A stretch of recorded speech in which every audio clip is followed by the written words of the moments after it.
இந்திய ராணுவத்தில் பணிபுரியும் போது 2 பிள்ளைகளும் ராவி நதியில் தவறி விழுந்து மரித்து விட்டார்கள். பிறகு அவர் மற்றும் அவர் மனைவி பிள்ளைகள் இழந்த துக்கத்தில் என்ன செய்வது என்று தெரியாமல் தவித்துக் கொண்டு இருக்கும் பொழுது இயேசு கிறிஸ்து தரிசனம் கொடுத்து இருவரும் ஆண்டவருக்கென்று ஊழியம் செய்யும்படி அழைக்கப்பட்டார்கள். அவர்கள் செய்து வரும் சத்திய வேத ஆராய்ச்சி ஊழியம் ஆண்டவருடைய கிருபையால் வல்லமையாக நடைபெற்று வருகிறது. அவர்கள் கொடுக்கும் ஆண்டவருடைய வார்த்தையை நாம் கேட்போம். இந்திய தேசத்தில் எழுப்புதல் வேண்டும். இயேசு சிந்திய ரத்தம் தெளித்திட வேண்டும். ஆத்தும அறுவடை செய்திட வேண்டும். சீடரை எங்கும் அனுப்பிட வேண்டும்.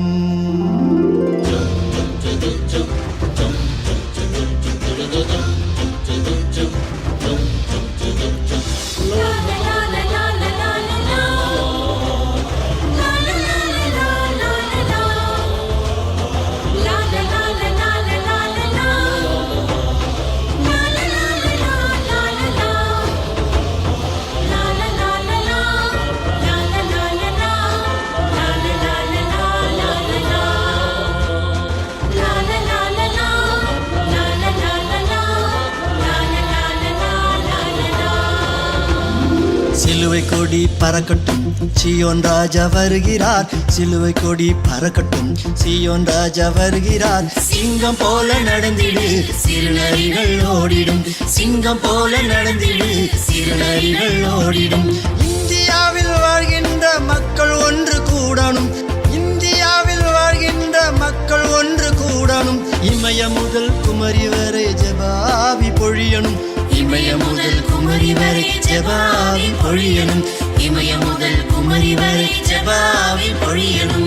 சிலுவை கொடி பறக்கட்டும், சீயோன் ராஜா வருகிறார். சிலுவை கொடி பறக்கட்டும், சீயோன் ராஜா வருகிறார். சிங்கம் போல நடந்திடு, சிறுநரிகள் ஓடிடும். சிங்கம் போல நடந்திடு, சிறுநரிகள் ஓடிடும்.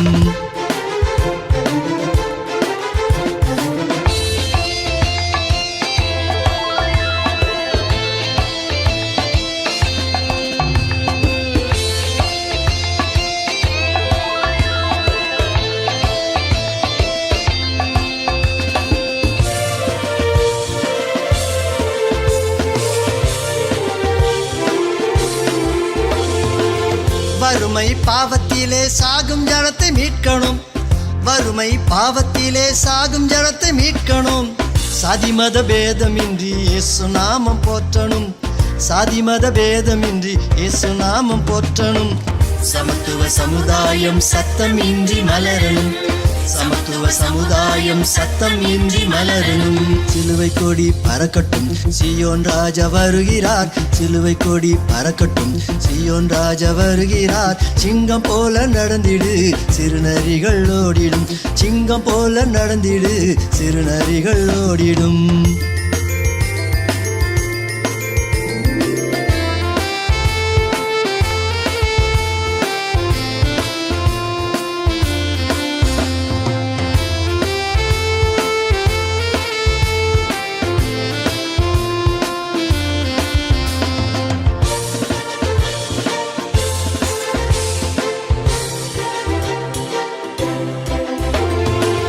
சீடனும் ஜாமக்காரன் யுத்த வீரன் எழுமனும். சீடனும் ஜாமக்காரன் யுத்த வீரன் எழுமனும். நாடெங்கும் நற்செய்தி திருவசனம் விதைக்கணும்.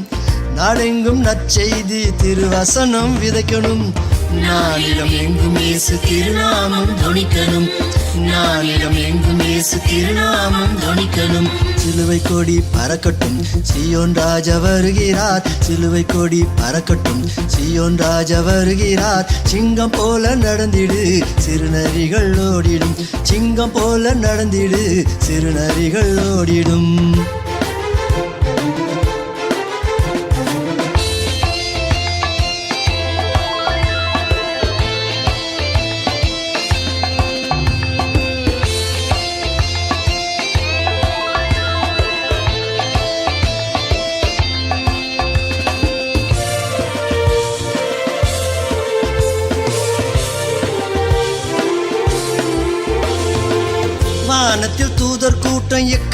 துணி கேட்கும்போது, வானத்தில் தூதர் கூட்டம் எக்கால துணி கேட்கும்போது, இயேசுராஜா வருவாரு எதிர்கொண்டு அழைக்கணும்.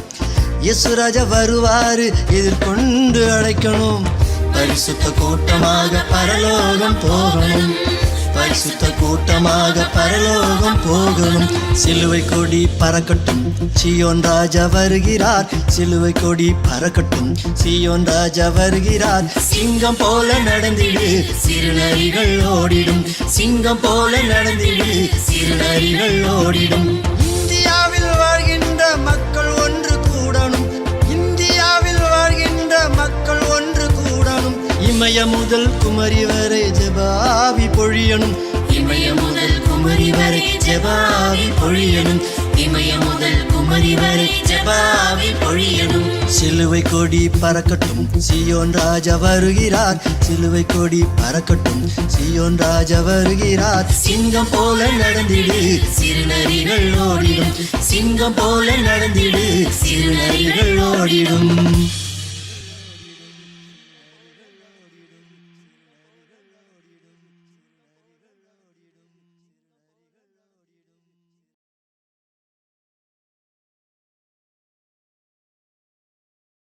சீசத்துவம். அல்லேலூயா. சீசத்துவத்தை குறித்து நம்ம பார்க்க போகிறோம். அதாவது சீசன் நடமாடும் வேதாகமாக இருக்க வேண்டும். அல்லேலூயா. ஒரு சீசன் எப்படி இருக்கணும்? சீசன் நடமாடும் வேதாகமாக இருக்க வேண்டும். அவன் எப்போதும் நடமாடிக்கொண்டே வேதத்தை மற்றவர்களுக்கு போதிக்கணும். அல்லேலூயா. சீசன் என்ன செய்யணும்? நடமாடும். நீங்கள் நடந்து கொண்டு இருக்கும்போதே என்ன செய்யணும்? மற்றவங்களுக்கு போய் சொல்லணும். அதான் ஒரு சீசன். அல்லேலூயா. சீசன் என்றால் மற்றவங்களுக்கு போய் என்ன பண்ணணும்? இயேசுவை பின்பற்றுகிறவன் சீசன். இயேசுவின்படி வாழ்கிறவன் சீசன். இயேசுவால் அனுப்பப்பட்டவன் ஒரு சீசன். அல்லேலூயா. இயேசு என்ன சொன்னார் அப்படியே செய்கிறவன் சீசன்.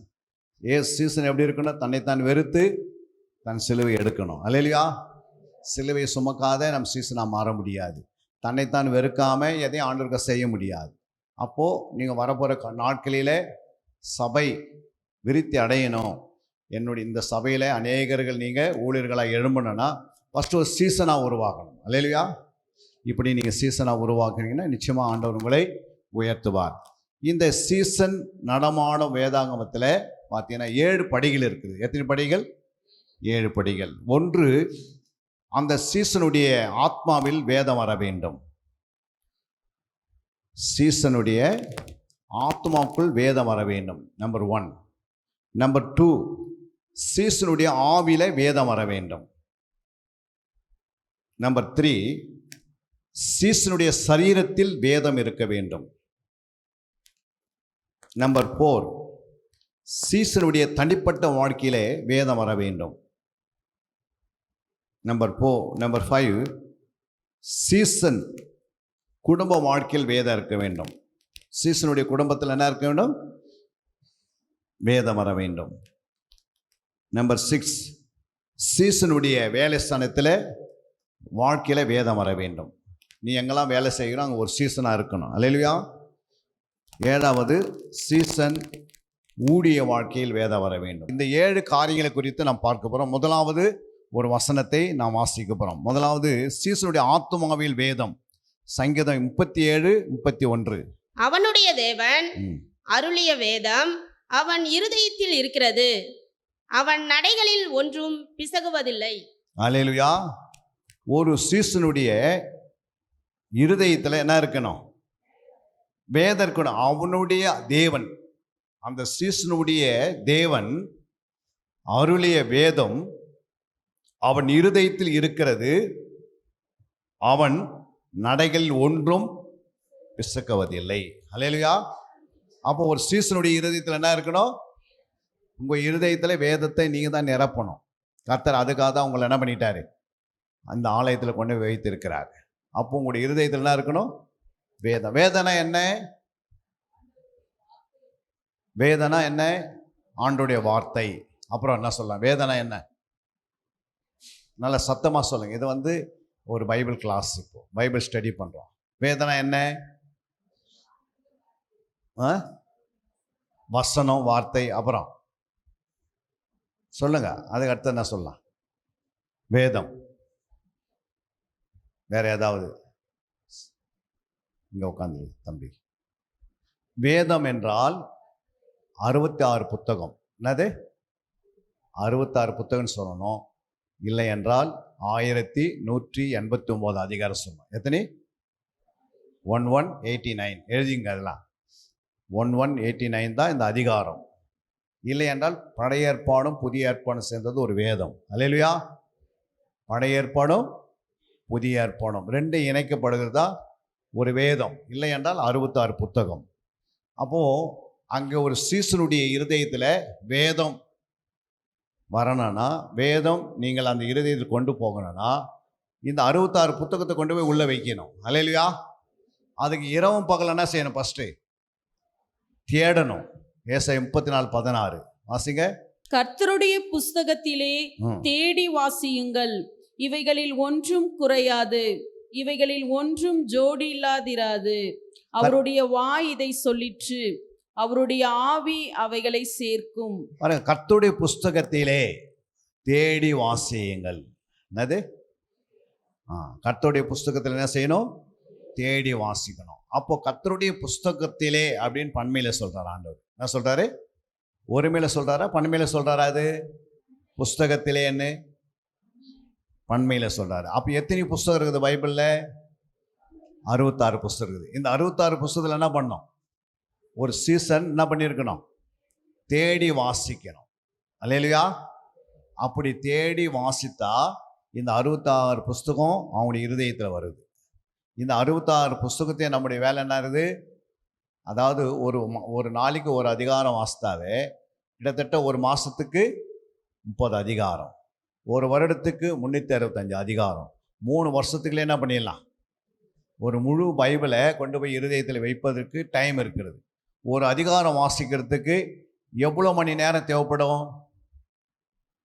ஒரு அதிகாரத்தை வாசிக்கிறதுக்கு எவ்வளோ டைம் தேவைப்படுகிறது? எவ்வளோ தேவைப்படுகிறது?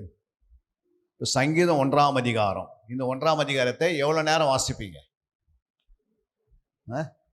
ஒரு 3 நாள் ஆகுமா? ஒரு 10 நிமிஷத்தில் வாசிக்கலாம், இல்லை 5 நிமிஷத்தில் வாசிக்கலாம். ஆனால் நம்ம அப்படியே மெய் மறந்து அப்படியே வாசனை போகக்கூடாது. எப்பவுமே வாசிக்கும் போது எப்பவுமே என்ன செய்யணும்? தேடி வாசிக்கணும். அந்த இடத்துக்கு நீங்கள் வரணும். அல்லையா? அதனால தான் எவ்வளோ வசனம் கேட்டாலும் எவ்வளோ மெசேஜ் கேட்டாலும் உங்களுக்கு ஏன் மறந்துடுறீங்கன்னா, நீங்கள் அதை வாசிக்கிற விதத்தில் வாசிக்கிறது. அல்லையா? ஒரு பொருள் எடுத்து டக்குன்னு வாயில் போட்டால் அது சீக்கிரம் ஜீரணம் ஆகாது. ஆனால் அது எப்படி? நம்மளுக்கு 32 பற்கள் இருக்குது. அது மூலமாக என்ன செய்யணும்? அசை போட்டால் தான் அது என்ன பண்ணுது? சரியாக ஜீரணம் ஆகக்கூடிய அதிலேருந்து நல்ல விட்டமின்ஸ் நம்மளுக்கு பெற்றுக்கொள்கிறோம். அல்லேலூயா. அப்போது தேவனுடைய வார்த்தையை அசை போடுற மாதிரி வாசிக்கணும். எப்படி வாசிக்கணும்? நிதானமாக வாசிக்கணும். தேடி வாசிக்கிறது போது, தேடுவது அப்படின்னா உங்களுக்கு ஒரு கேள்வி எழும்பணும். கர்த்தருடைய புஸ்தகத்திலே தேடி வாசிக்கன்னு சொன்னால் ஏன் ஆண்டவர் தேடி வாசிக்க சொல்கிறார்? ஏன் ஆண்டவர் தேடி வாசிக்க சொல்கிறார்? முழு பைபிளும் கர்த்தர் தானே எழுதினாரு. ஏன் அதில் போய் எழுதினவரே தேடி வாசிக்க சொல்கிறாருன்னா நம்ம ஒரு கேள்வி எழுப்பணும். புரியுங்களா? ஏன் கேள்வியை நம்ம எழுப்பணும்னா தேடி வாசிக்க சொல்லியிருக்கிறாரு. அப்போ என்ன தேடணும்னு நமக்கு தெரியணும். தேடுவது அர்த்தம் 3 அர்த்தம் இருக்குது. தேடுவதுக்கு எத்தனை அர்த்தம்? 3 அர்த்தம். என்னென்ன அர்த்தம் இருக்குது தேடுவதுக்கு? சொல்லுங்க. 1, நம்ம ஏதாவது தொலைஞ்சிச்சுன்னா என்ன பண்ண போகிறோம்? தேடுவோம். அப்புறம் என்ன தேடுவோம்? சில நேரத்தில் வீட்டில் ஏதாவது பொருள் வச்சுட்டு எங்கே வச்சுன்னு தெரியாது இருக்கும்போது என்ன பண்ணுவோம்? தேடுவோம். அப்புறம் என்ன தேடுவோம்? இல்லாத ஒரு பொருளை தான் என்ன பண்ணுவோம்? போய் தேடி வாங்குவோம். ஏதாவது எந்த கடையில் இருக்குதுன்னு போய் நம்ம தேடுவோம். அப்போ உலகத்திலேயே ஒரு பொருள் வாங்கிறதுக்கு நம்முடைய சரீரத்துக்கு தேவைப்பட்ட பொருளை இப்படி தேடணும்னா, அப்போ ஆண்டவர் சொல்கிறாரு தேடி வாசி. என்ன சொல்கிறாரு? தேடி வாசி. அப்போ என்னத்தை தேடணும் அப்படின்னு நம்ம ஒரு கேள்வி கேட்குறோம். அல்லேலூயா. அப்போ என்னத்தை தேடுவோம்? பிலிப்பியர் 2ஆம் அதிகாரம் 21ஆம் வசனம் சொல்கிறது, மற்றவர்கள் எல்லாரும் கிறிஸ்து இயேசுவுக்குரியவைகளை தேடாமல் தங்களுக்குரியவைகளையே தேடுகிறார்கள். பாருங்க, அது தங்களுக்குரிய தேடுகிற சுயநலவாதிகள். அல்லேலூயா. ஆனால் கிறிஸ்து இயேசுக்குரிய தேடுகிறவர்கள் தேவனுக்குரியவர்கள். நம்ம யாருக்குரிய தேடணும்? மற்றவர்கள் எல்லாரும் கிறிஸ்து இயேசுக்குரியவை தேடாமல் தங்களையே தேடி கொண்டிருக்கிறாங்க. தங்களுக்காக அதனை கிடைக்குமா தேடுகிறாங்க. ஆனால் இயேசு என்ன சொன்னார்? முதலாவது தேவனுடைய ராஜ்யத்தையும் நீதியும் தேடுங்கள், அப்போது இவைகள் எல்லாம் கூட கொடுக்கப்படும் என்று மத்தேயு 6ஆம் அதிகாரம் 33 வாசிக்கிறோம். அப்போது கிறிஸ்து இயேசுக்குரியவிலே நாம் தேடணும். என்ன தேடணும்? கிறிஸ்து இயேசுக்குரிய தேடணும். அப்போது இந்த வேதத்தில் 3 விதமான காரியங்கள் இருக்கிறது. எத்தனை விதம்? 3 விதமான வார்த்தைகள் இருக்கிறது. ஒன்று தேவனுடைய வார்த்தை இருக்கிறது, இரண்டாவது மனுஷனுடைய வார்த்தை இருக்கிறது, மூன்றாவது பிசாசுடைய வார்த்தை இருக்கிறது. இருக்கா இல்லையா? தேவனுடைய வார்த்தை இருக்கா இல்லையா? பைபிளில் இருக்குது. பிசாசுடைய வார்த்தை இருக்குதா? இருக்குது. மனுஷனுடைய வார்த்தை இருக்குதா? இருக்கிறது. அப்போ இந்த 3த்தையும் ஒண்ணா கொண்டு போய் இருதயத்தில் வைத்தா என்ன நடக்கும்? இந்த 3 பேரோட வார்த்தையுமே உள்ள வைத்தோம்னா நமக்கு என்ன நடக்குன்னு கேட்குறேன். 3 சுபாவங்கள் நமக்குள்ள எப்பவுமே இருக்கும். புரியுங்களா? ஏன்னா மனுஷ சுபாவம் இருக்கும், பிசாசு சுபாவம் இருக்கும், தேவனுடைய சுபாவம் இருக்கும். புரியுங்களா? நம்ம எங்கெங்கே போகிறோமோ ஆலயத்துக்கு வந்து ஆராதனை செய்வோம். புரியுங்களா? ஒரு வீட்டில் கதை பார்த்துன்னுக்கிறாங்கன்னா, ஏதோ ஒரு சீரியல் பார்க்குறாங்கன்னா அவங்ககிட்ட நீங்கள் உட்காந்திங்கன்னா கொஞ்ச நேரம் போடுங்க நானும் பார்க்குறேன்னுவாங்க. ஏன் அப்படின்னா அவங்களுக்கு என்ன இருக்குது? மனுஷ சுபாவம் உள்ள உட்காந்துருக்குது. சில இடத்துல எங்கன்னா சினிமா பார்த்துருக்குறாங்கன்னா அதை கொஞ்சம் நான் பார்க்குறேன். சினிமா உட்காந்து அதை பார்ப்பாங்க 2 மணி நேரம். ஏன் அப்படின்னா அதுலேயும் அவங்களுடைய சுபாவம் இருக்குது. இந்த சுபாவம் வந்து மனுஷனுடைய சுபாவத்தையும் பிசாசுடைய சுபாவம் உள்ளே போகாத கிறிஸ்து மட்டும் உள்ளே போகணும். அன்னப்பறவை பார்த்துக்கிறீங்களா? அன்னப்பறவை, அந்த அன்னப்பறவை என்ன செய்யுது? பாலை மட்டும் உறிஞ்சிட்டு தண்ணியை விட்டுருந்தாங்க. அல்லையா? அது மாதிரி இந்த வேதத்தில் கிறிஸ்து மட்டும் நான் உறிஞ்சி எடுத்துக்கணும். அதை தான் வந்து தேடி வாசிக்க சொல்ல. கிறிஸ்து மட்டும் என்ன செய்யணும்? கிறிஸ்துடைய வார்த்தை எங்கெல்லாம் இருக்கிறதோ தேடி கண்டுபிடிச்சி அதை மட்டும் உள் வாங்கி அதை தியானம் பண்ணேன்னா கிறிஸ்துவ சுபாவம் வளரும். புரியுங்களா? ஐயோ இதெல்லாம் வந்து எனக்கு டைம் இல்லை அப்படின்னு சொன்னால் அவங்க சுபாவம் அப்படியே தான் இருக்கும். அதனால் யாருக்கு நஷ்டம்? யாருக்குமா நஷ்டம்? அவங்கள தான் நஷ்டம். சுபாவம்லாம் சும்மா போமா? ஆண்டுடைய வார்த்தை என்ன சொல்கிறது? 4:12 வாசிங்க. எபிரேயர் 4:12. தேவனுடைய வார்த்தையானது ஜீவனும் வல்லமையும் உள்ளதாயும் இருபுறமும் கருக்குள்ள எந்த பட்டயத்திலும் கருக்கானதாயும் ஆத்துமாவையும் ஆவியையும் கணுக்களையும் ஊனையும் பிரிக்கத்தக்கதாக உருவ குத்துகிறதாயும் இருதயத்தின் நினைவுகளையும் யோசனைகளையும் வகையறுக்கிறதாயும் இருக்கிறது. அல்லேலூயா. அப்ப தேவனுடைய வார்த்தை ஃபர்ஸ்ட் என்ன இருக்குது? ஜீவனும் வல்லமயமாய் இருக்கிறது. அல்லேலூயா. அப்போ யோசித்து பாருங்க, தேவனுடைய வார்த்தை ஜீவனா இருக்கிறது, இரண்டாவது வல்லமையா இருக்கிறது. அப்ப ஜீவன்னா என்ன, வல்லமனா என்ன? ஜீவன்னா என்ன, வல்லமனா என்ன? ஆண்டுடைய வார்த்தையில ஜீவன் இருக்குதுன்னா என்ன அர்த்தம்? அது உயிரா இருக்குது. ஆண்டுடைய வார்த்தை என்ன செய்யுது? உயிராகுது. ஏன் ஆண்டுடைய வார்த்தை உயிராகுது? 2000 வருஷத்துக்கு முன்னாடி எழுதப்பட்ட பைபிள் ஏன் இந்நாள் வரைக்கும் அது உயிரோடு இருக்கிறது? அந்த வார்த்தை யாராவது சொல்லுங்க.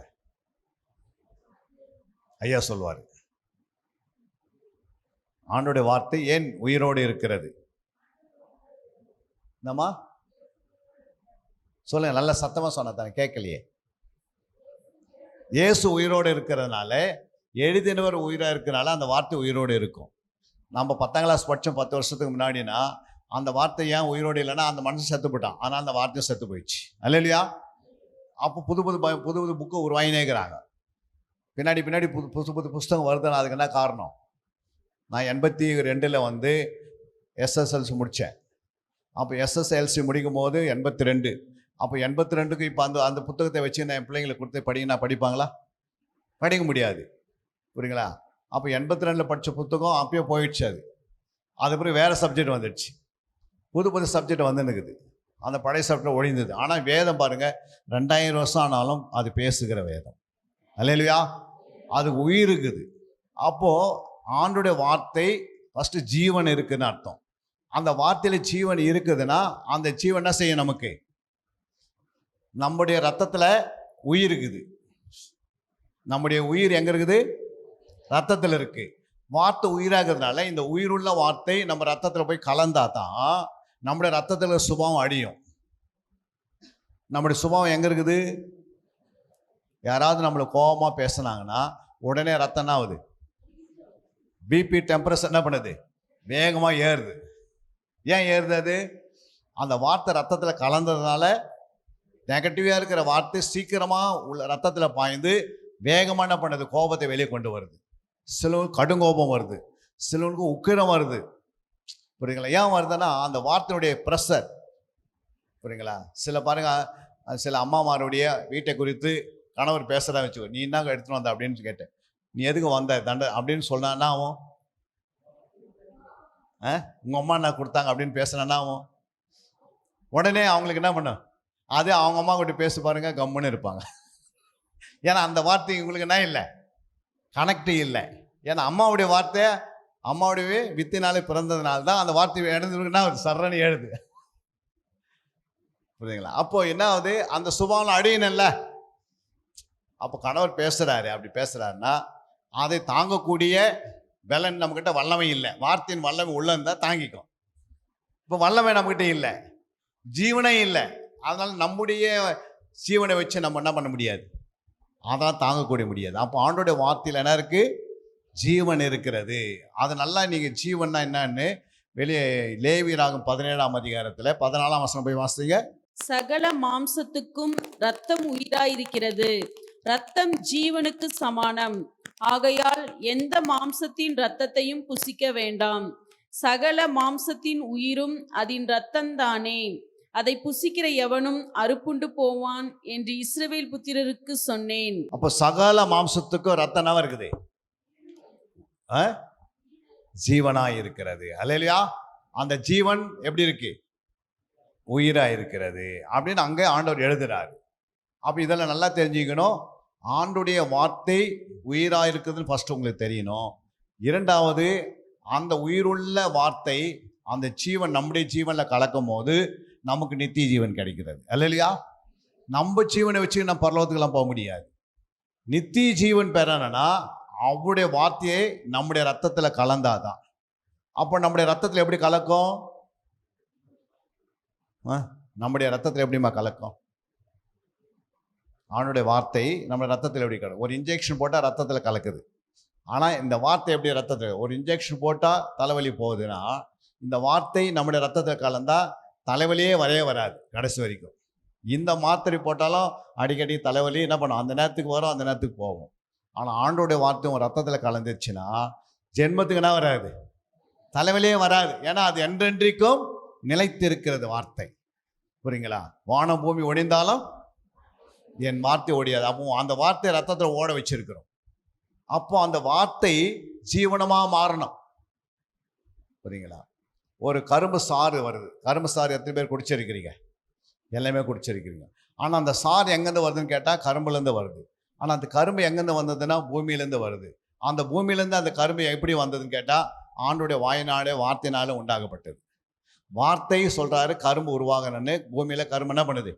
கரும்புன்ற ஒரு விதை விழுந்து அந்த விதை முளைத்து எழுப்பி கரும்பு வருது. அப்போ அந்த வார்த்தைக்குள்ளே கரும்பு ஏற்கனவே ருசியை ஆண்டு பார்த்துட்டாரு. அப்போ தான் அந்த கரும்பை நமக்காக உண்டாக்கி தராரு. ஆனால் கரும்புலே சாறு இருக்குமானா அவர் வார்த்தைக்குள்ளே சாறு இருக்குமா? இருக்காதா? இருக்கும். அப்போ அந்த சாறு நம்முடைய ரத்தத்தில் கலக்கணும்னா அந்த வார்த்தை நம்முடைய இருதயத்திலேருந்து தியானிக்கணும். அல்லேலூயா. தியானம் பண்ணாத வரைக்கும் வார்த்தை என்ன பண்ணாது. அதனால தான் மத்தேயு 13ஆம் அதிகாரம் 19ஆம் வசனம் வாசிங்க. ஒருவன் ராஜ்யத்தின் வசனத்தை கேட்டும் உணராதிருக்கும் போது பொல்லாங்கன் வந்து அவன் இருதயத்தில் விதைக்கப்பட்டதை பறித்து கொள்ளுகிறான். அவனே வழியருகே விதைக்கப்பட்டவன். பாருங்க, இருதயத்துல இந்த வசனத்தை நீ கேட்டு இருதயத்தில் கொண்டு போய் வைக்கிறீங்க. ஆனா இருதயத்தில் இருக்கிற வரைக்கும் என்ன பண்றதில்ல? இருதயத்தில் வசனம் இருக்கிற வரைக்கும் பிசாசு என்ன பண்றான்? இருதயத்தில் வார்த்தை இருந்தா பிசாசு வந்து என்ன பண்ணிடுறான்? எடுத்துடுறான். அப்போ இருதயத்திலிருந்து டிரான்ஸ்ஃபர் ஆகணும். எங்க ஆகணும்? எங்கெங்க ஆகணும்? இந்த வார்த்தை இருதயத்தில் போய் தியானம் பண்ணும் போது அந்த வார்த்தைக்குள்ள என்ன இருக்குதுன்னா, ஒன்று ஜீவன் இருக்கிறது, இன்னொரு வல்லமை இருக்கிறது. என்ன இருக்கு? வல்லமை ஆவியில் போய் கலந்துடும். அப்புறம் ஜீவன் ரத்தம் எங்கே போய் கலக்குது? நம்முடைய ரத்தத்தில் கலக்குது. அது பிறகு அந்த வார்த்தை எடுக்கவே முடியாது சாத்தானால. ஏன்னா இருதயத்தில் இருக்கிற வரைக்கும் தான். அதே 23ஆம் வசனம் வாசிங்க, மத்தேயு 13:23. நல்ல நிலத்தில் விதைக்கப்பட்டவனோ வசனத்தை கேட்கிறவனும் உணர்கிறவனுமாயிருந்து 100ஆகவும் 60ஆகவும் 30ஆகவும் பலன் தருவான் என்றார். நல்ல நிலத்தில் அப்படின்றாரு. என்ன நிலம்? நல்ல நிலம்னா என்ன? சாதாரண அர்த்தத்தில் ஒரு நல்ல நிலம், ஒரு வாழை மரம் வைக்கிறேன் சார், அது என்ன பண்ணுது? அந்த இடத்துல நல்லா வந்து அது நல்லா வந்து அது என்ன பண்ணுது? அதிகமான பழத்தை கொடுக்குதா இல்லையா? நல்ல ஸ்ட்ரென்த் உள்ள பழத்தை நம்ம எடுக்கிறோம் அதிலிருந்து. காரணம் என்ன? அந்த இடத்துல ஸ்ட்ரென்த் உள்ள மண் அது. அதே போல் ஒரு நல்ல நிலமாக நம்ம இருதயம் இருக்கணும். நம்முடைய இருதயம் எது? நல்ல நிலம் நம்முடைய இருதயம் தான்.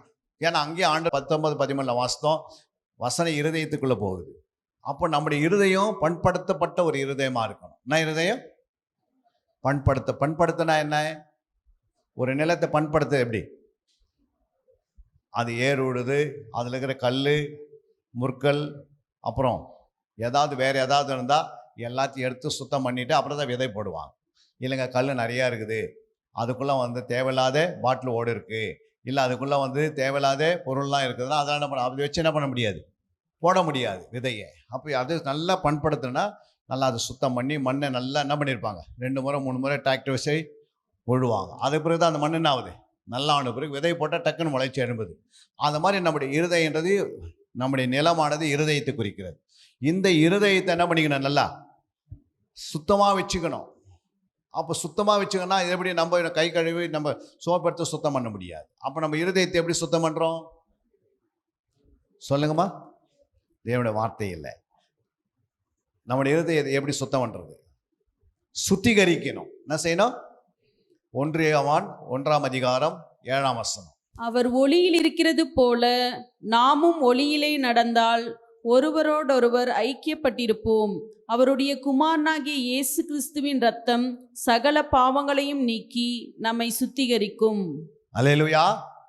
பாருங்க, இயேசுடைய ரத்தம் நமக்காக சிந்தப்பட்டிருக்கிறது. எதுக்காக ரத்தம் சிந்தினாரு? நம்முடைய பாவங்களை நம்ம என்ன செய்யணுமா? பாருங்க, அங்க என்ன பண்ணப்படுது, நம்முடைய பாவங்களை என்ன செய்யணுமா? நம்முடைய பாவங்களை நாம் அறிக்கையிட்டால் பாவங்களை நமக்கு மன்னித்து எல்லா அநியாயத்தையும் நீக்கி நம்மை சுத்திகரிப்பதற்கு அவர் உண்மையும் நீதியும் உள்ளவராயிருக்கிறார். அப்ப இயேசு கிறிஸ்துடைய அந்த ரத்தத்தை வைத்து அறிக்கை செய்யணும். ஆதி காலங்களிலே பார்த்தீங்கன்னா இயேசு கிறிஸ்து ரத்தம் சிந்தத்துக்கு முன்னாடி, புரியுங்களா, ரத்தம் சிந்தத்துக்கு முன்னாடி எப்படி நம்ம சுத்திகரிப்பாங்க? அதுக்கு ஒரு வசனம் இருக்குது, நீதிமொழிகள் 28:13 வாசித்தீங்கன்னா, தன் பாவங்களை மறைக்கிறவன் வாழ்வடைய மாட்டான், அவைகளை அறிக்கை செய்து விட்டு விடுகிறவனோ இரக்கம் பெறுவான். அப்போ தன் பாவங்களை நம்ம ஒரு நாள் என்ன பண்ணக்கூடாது, மறைக்க கூடாது. புரியுங்களா? அப்போ தன் பாவங்களை யாரெல்லாம் மறைக்கிறாங்களோ அவனுக்குன்னா இல்லை, தன் பாவங்களை மறைக்கிறவன் வாழ்வடைய மாட்டான். அப்போ அவனுக்கு வாழ்க்கை கிடையாது, நித்திய வாழ்க்கை கிடையாது. அப்போ அந்த பாவங்களை என்ன செய்ய சொல்றாரு? அறிக்கை செய்து விட்டு விடுகிறவனோ இரக்கம் பெறுவான். ஆனால் இங்கே என்ன சொல்றான்? தன் பாவங்களை அறிக்கை செய்ய சொல்றாரு. அப்போ அறிக்கை செய்யறதுக்கு அன்னைக்கு என்ன இல்லை, அங்கே ரத்தம் இல்லை, இயேசு ரத்தம் கிடையாது, இயேசுடைய ஆவி கிடையாது, இயேசுடைய ஜலம் கிடையாது. அல்லேலூயா. இயேசு கிறிஸ்துடைய சரீரத்தில் அவர் சிலுவையில் தொங்கி கொண்டிருக்கும் போது ஒரு போர் சேவகர் என்ன பண்ணுறாரு? ஈட்டி எடுத்து கொடுத்துறாரு. அப்போ ஈட்டி எடுத்து அது கொடுத்தும் போது என்ன வருது? விழாவில் என்னென்ன வந்தது? முதல் ரத்தம் வந்தது, ரெண்டாவது என்ன வந்தது? தண்ணீர் வந்தது. அப்போ அந்த தண்ணீர் எங்கேருந்து வந்திருக்கும்? அது என்ன தண்ணீர் வந்தது? ஏன் தண்ணீர் வந்தது? நம்முடைய சரீரத்தில் எங்காவது தண்ணீர் தனியாக ஒரு பாட்டில் இருக்குதாம்மா? ஒட்டகத்துக்கு இருக்குது தனியாக தண்ணீர் இல்லை. ஆனால் ஒரு மனுஷனுடைய சரீரத்தில் தண்ணீர் எங்கன்னா தனியாக இருக்குதா?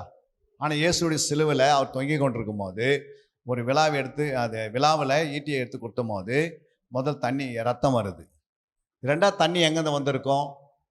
ஏற்கனவே ஆவி என்ன பண்ணிட்டாரு? பிதாவே என் ஆவியை ஒப்பு கொடுக்குறேன் அப்படின்றாரு. அப்போ பிதா ஏன் ஆவியை ஒப்பு கொடுக்குறாரு? பிதாவே என்னுடைய ஆவியை உன்னுடைய கரத்தில் என்ன பண்ணுறேன்? ஒப்புவிக்கிறேன் அப்படின்னு ஏன் சொன்னார்? சொல்லுங்க, யார் சொல்றது? அவருடைய ஆவியே தானாக வெளியே போகாது. ஏன்னா அவர் யார்? தேவன். அல்லேலூயா. அப்போ அவருடைய ஆவி தானாகவே என்ன பண்ணாது? நம்முடைய ஆவி தானாக ஏன் போகுதுன்னா நம்ம மாம்சத்தில் பிறந்தனால தான் அது தானாக ஓடிப்படுது. அல்லேலூயா. ஆனால் அவருடைய ஆவி என்ன பண்ணாது? போகாது. அப்போது என்ன பண்ணோம்? அந்த ஆவி அவர் போகலைன்னா அவங்க என்ன பண்ணுறோம்? இன்றைக்கி 2000 வருஷம் சிலுவிலே தான் தொங்கி நிற்கணும். அல்லேலூயா. இப்போ 2000 வருஷம் சிலுவையில் தொங்கியிருந்தா எத்தனை பேருக்கு அது எப்படி இருந்திருக்கும்? நல்லா இருந்திருக்குமா? அவர் உயிர்த்து எழுந்திருக்கலன்னா நம்ம சபை உருவாகி இருக்க முடியாது. அப்போ எல்லாமே சிலுவையை பார்க்கறதுக்காக எல்லாம் என்ன பண்ணியிருப்பாங்க? இஸ்ரவேல் தேசத்துக்கு நம்ம போயிருக்கணும். புரியுங்களா? அங்கே போய் இயேசு பார்த்துட்டு வந்திருக்கணும். அப்போ அவர் என்ன பண்ண? தன் ஆவியை இயேசுகிட்ட என்ன பண்ணுறார்? இயேசு என்ன பண்ண? தன் ஆவியை பிதாவிடத்தில் ஒப்புவிக்கிறார். புரியுங்களா? ரெண்டாவது, அவர் ஒப்புவித்த பிறகு அவருடைய சரீரத்தில் என்ன இருக்குது? இப்போ ரத்தமும் பேலன்ஸ், ரத்தம் இருக்குது, தண்ணீர் இருக்குது. புரியுங்களா? இந்த ஆவியிலேருந்து ஆவியை கொடுக்குறாரு, இந்த சரீரத்திலேருந்து ரத்தத்தை வெளியே கொடுக்குறாரு. இன்னொன்று என்ன இருக்குது? அவருக்குள்ள ஆத்மா இருக்குது. ஆவியிலேருந்து ஆவியை கொடுத்துட்றாரு, சரீரத்தில் ரத்தத்தை கொடுக்குறாரு. ஆத்மாவிலேருந்து என்ன இருக்குது? ஆத்மாவில் தான் என்ன இருக்குது? ஜீவ தண்ணீர் இருக்குது. அந்த ஜீவ தண்ணீர் நமக்காக கொடுக்குறாரு. அல்லேலூயா. அதான் 1 யோவான் 5ஆம் அதிகாரம் 8ஆம் வசனம். பூலோகத்திலே சாட்சியிடுகிறவைகள் மூன்று, ஆவி, ஜலம், ரத்தம் என்பவைகளே இம்மூன்றும் ஒருமைப்பட்டிருக்கிறது. அல்லேலூயா. அப்போ பூலோகத்திலே இயேசு என்ன பண்ணாரு? சிலுவையில சாட்சிடுகிறார். புரியுங்களா? பூமியில தான் அவர் ரத்தத்தை சிந்தும் போது உலகமே பார்க்குது. புரியுங்களா? அவருடைய சரீரத்திலிருந்து ஆவி வெளியிடும்போது உலகமே பார்க்குது. அவருடைய சரீரத்திலிருந்து தண்ணீரை வெளியே வருகிறது. அதனால தான் ஆண்டவர் சொல்றாரு, பூமியில சாட்சியிடுகிறவைகள் 3, 1 ஆவி. அப்போ ஆவி ஃபஸ்ட்டு ஒப்புவிக்கிறாரு. ரெண்டாவது என்னது? ஜலம். அப்புறம் மூன்றாவது ரத்தம். அப்போ இந்த ரத்தத்தை என்ன பண்ணுறாரு? நமக்காக பாவத்துக்காக சிந்துறாரு. ஜலத்தை என்ன பண்ணுறாரு? அக்கிரமங்களுக்காக சிந்துறாரு. அவருடைய ஆவியை நமக்காக, நம்முடைய மீறுதலுக்காக ஒப்புவிக்கிறார். அல்லேலூயா. நம்முடைய மீறுதலுக்காக ஆவி, நம்முடைய அக்கிரமங்களுக்காக தண்ணீர், ஜீவ தண்ணீர், நம்முடைய பாவத்திற்காக அவருடைய ரத்தம். அல்லேலூயா. எழுதுங்க. நான் புரிஞ்சது ஏதாவது உங்களுக்கு? நம்முடைய மீறுதலுக்காக, நம்முடைய மீறுதல்ல ஆதாமுடைய மீறுதல். ஃபஸ்ட்டு ஆதாம் என்ன பண்ணார்? கட்டளையை மீறினார். மீறின பிறகு தான் என்ன நடக்குது? அக்கிரமம். அக்கிரமத்து பிறகு என்ன நடக்குது? பாவம். புரியுங்களா? அப்போ ஃபஸ்ட்டு என்ன பண்ணுவாங்க? வார்த்தை மீறுறாங்க. ஃபஸ்ட்டு பிசாசு என்ன பண்ணுவான்? நம்முடைய ஆவியை மீற வைப்பான். ஐயா சொல்கிறாரு, நீங்கள் தினந்தோறும் என்ன பண்ணுங்க, மாலையில் 5 மணிக்கு பைபிள் கிளாஸ் வாங்கன்னு சொன்னால் ஒரு நாள் வருவோம். அப்புறம் அடுத்த வாரம் வரத்துக்கு கொஞ்சம் கஷ்டப்படுவோம், அதை மீறுவோம். ஃபஸ்ட்டு நம்மளுக்கு அதுலேருந்து பிசாசு வெளியே கொண்டு வருவான். அப்புறம் ஒரு அக்கிரமம் கொண்டு வருவான். அப்புறம் தான் பாவத்தில் தள்ளிடுவான். அல்லேலூயா. அப்போ நம்ம அவருடைய சொல்கிறாருன்னா எதுக்கு சொல்கிறாரு? நம்ம வளர்ச்சிக்காக. அப்போ மீறுதல் ஆவியில் உண்டாகுது, அக்கிரமம் இருதயத்தில் உண்டாகிறது, பாவம் சரீரத்தில் உண்டாகிறது. அல்லேலூயா. எழுதிட்டீங்களா? இப்போ இந்த மீறுதலுக்காக, அக்கிரமங்களுக்காக, நம்முடைய பாவங்களுக்காக இயேசு என்ன பண்ணுறாரு? இந்த 3த்தையும் கொடுக்கணும். ஏன்னா அது எதுக்குன்னா சுத்திகரிக்கிறதுக்காக. புரியுங்களா? ஆவி வச்சும் சுத்திகரிக்கணும், ரத்தத்தை வச்சும் சுத்திகரிக்கணும், அவருடைய தண்ணீரை வச்சும் சுத்திகரிக்கணும். அல்லேலூயா. என்னென்ன செய்யணும்? அவருடைய ஆவியை, நம்முடைய ஆவியை கழுவணும். அவருடைய ரத்தத்தினாலே நம்முடைய பாவத்தை கழுவணும். அவருடைய ஜலத்தினால நம்முடைய ஆத்மாவை கழுவணும். அல்லேலூயா. இந்த 3 கழுவாம நம்முடைய ஆத்மா என்ன பண்ணாது? பண்படுத்தப்பட்ட இருதயமா மாறாது. புரியுங்களா? அப்போ இயேசு கிறிஸ்து இதை என்ன செய்துட்டாரு? சிலுவையில் கொடுத்துட்டாரு. இப்போ ஆத்மாவை எப்படி, அது ஜீவ தண்ணீரை தான் ஆத்மான்னு எப்படி தெரியுதுன்னா, அங்கே ஏசாயா 53ஆம் அதிகாரம் 12ஆம் வசனம். அவர் தம்முடைய ஆத்மாவை மரணத்தின் ஊன்றி அக்கிரமக்காரரில் ஒருவராக எண்ணப்பட்டு அநேகருடைய பாவத்தை தாமே சுமந்து அக்கிரமக்காரருக்காக வேண்டிக் கொண்டது நிமித்தம் அநேகரை அவருக்கு பங்காக கொடுப்பேன். பலவான்களை அவர் தமக்கு கொள்ளையாக பங்கிட்டுக் கொள்வார். அல்லேலூயா. பாருங்க, அவர் தம்முடைய ஆத்மாவை என்ன செய்தாரா? மரணத்திலே ஊற்றினார். இது எப்படின்னா கொஞ்சம் ரகசியமா இருக்குதுன்னா தெரியாது. ஆத்மா எப்போ மரணத்தில் ஊற்றினார்னு நமக்கு தெரியாது. நானும் இந்த வசனத்தை அடிக்கடி நான் பசித்து நிற்போம். புரியுங்களா? ஏன் தெரியலன்னா, நமக்கு அந்த மாதிரி சிலுவையில் அவர் ரத்தம் சிந்தினாரு அது மட்டும் தெரியும். ஆவி ஒப்பு கொடுத்தாரு, அவர் ஜீவ தண்ணீர், அந்த தண்ணீர் வெளியே வந்துன்னு சொல்லி 7 வார்த்தை வச்சு பேசுவாங்க நிறைய பேர். ஆனால் இந்த 7 வார்த்தை பேசுவாங்க தவிர அவர் ஆத்மாவை தண்ணீராக ஊற்றினான்னு யாருக்குமே தெரியாது. ஏன்னா அவருக்கு ஒரு பேர் இருக்குது, இயேசுக்கு என்ன பேர்? அது ஆத்மா நேசர். நம்முடைய இயேசுக்கு என்ன பேர்? ஆத்மா நேசர். அல்லேலூயா. அப்போ ஆத்மா நேசர் ஆத்மாக்காக தன்னுடைய தண்ணீரை கொடுக்கிறார். ஏன்னா இந்த தண்ணீர் வந்து எப்பவுமே இந்த ஆத்மா வந்து எப்படி இருக்குன்னா தண்ணீரினால நிரப்பப்பட்டிருக்கணும். என்ன தண்ணீர்? ஜீவ தண்ணீர் இல்லை. அப்போ இந்த ஜீவ தண்ணீர் எப்படி நமக்குள்ள ஊற்றாக வருகிறது, அதுக்கு அப்புறம் பார்க்கலாம். புரியுங்களா? அப்போ நமக்கு நல்லா தெரியணும், ஆத்மா தண்ணீரை சார்ந்து வாழும். ஏன்னா இதை தான் தாகம் தீர்க்கப்படுகிறது. சரீர அர்த்தம் சம்மந்தப்பட்டதாக இருக்கிறது. நம்முடைய ஆவியோடு கனெக்ட் ஆகுது. அல்லேலூயா. அப்போ நம்ம முதலாவது என்ன செய்தோம்? நம்முடைய பாவங்களை ரத்தத்தினால் என்ன செய்யணும்? அறிக்கை செய்யணும். அப்போ யாரெல்லாம் வந்து 1 அனுதினம் பயன்படுத்துகிறார்களோ அவருடைய ரத்தத்தில் இருக்கிற பாவம் என்ன பண்ணும்? சுத்திகரிக்கப்படும். நீங்கள் சொல்லலைன்னா அந்த ரத்தத்தில் வர பாவத்தினால வர வியாதிகளை நீங்களே சுமந்து கொண்டு இருக்கணும். நீங்கள் சொல்கிறீங்களோ சொல்லலையோ, புரியுதுங்களா? சொல்லலைன்னா உங்களுக்கு தீமையை அதிகமாக பார்ப்பீங்க, சொன்னால் நன்மையை பார்த்துருவீங்க. அல்லேலூயா. அப்போ நான் சொல்ல மாட்டேன் இயேசு ரத்தத்தை, சும்மா இயேசுவே ரத்தத்தை என் பாவத்தை மொட்டையாக என்ன பண்ணுவாங்க சொல்லுவாங்க, என் ரத்தத்தை கழுவும் என் பாவத்தை கழுவுன்னு சொன்னால் அப்படி இல்லை. மனுஷனுக்கு ஆவிலையும் பாவம் வரும், ஆத்மாவிலையும் பாவம் வருது, சரீரத்திலும் பாவம் வருது. அப்போ ஆண்டவர் கேட்பார், எந்த பாவம்னு கேட்பார். கேட்பாரு? கேட்க மாட்டாரா? மொட்டையாக வந்து நீங்கள் பாவத்தை கழுவுனா எந்த பாவம்னு கேட்பார். அந்த பாவம் உனக்கு தெரியணும். புரியுங்களா? நான் விபச்சாரம் பண்ணது சரீரத்தில் பாவம், ஆனால் ஆத்மாவிலையும் விபச்சாரம் பண்ண முடியும், மனசுல என்ன பண்ண முடியும்? விபச்சாரம் பண்ண முடியும். அப்போ மனசுல விபச்சாரம் பண்ணால் அதுக்கு என்ன செய்யணும்? ஜீவ தண்ணினால கழுவப்படணும். புரியுங்களா? ஆவியிலே சிலவங்க என்ன பண்ணுவாங்க? பேச்சிலேயே விபச்சாரம் பண்ணுவாங்க, புரியுதுங்களா? அதே கழுவணும். அப்போ நமக்கு 3மே ஆண்டவர் கொடுத்துட்டாரு. அப்போ ஆவியில, ஆத்மாவில், சரீரத்தில் முதலாவது ரத்தத்தினால என்ன செய்யணும்? நம்முடைய சரீரத்தில் இருக்கிற ரத்தத்தை என்ன செய்யணும்? சுத்திகரிக்கணும். அப்படி நீ சுத்திகரிக்கலை, எனக்கு பாவமே இல்லைன்னு யாரும் சொல்ல முடியுமா? ஏன் சொல்ல முடியாது? அங்கே பாருங்க, அங்கே சொல்லப்பட்டிருக்கு 1 யோவான் 1:8. நமக்கு பாவம் இல்லை என்போமானால் நம்மை நாமே வஞ்சிக்கிறவர்களாய் இருப்போம். அப்போ நமக்கு பாவம் இல்லைன்னு நீங்க சொன்னீங்கன்னா நீங்க என்ன பண்ணிடுவீங்க? வஞ்சிக்கப்பட்டு இருக்கீங்கன்னு அர்த்தம். அல்லேலூயா. ஐயோ எனக்கு பாவமே இல்லை, நான் எந்த பாவமே செய்யலை. அல்லேலூயா. அப்போ பாவத்தை என்ன செய்யணும்? அறிக்கை செய்யணும். பாவம் இல்லைன்னு நீ சொன்னா நீ உன்னையே வஞ்சிக்கிறவளா மாறிடுவே. அதுக்கு பிறகு என்ன சொல்றாரு? சத்தியம் நமக்குள் இராது.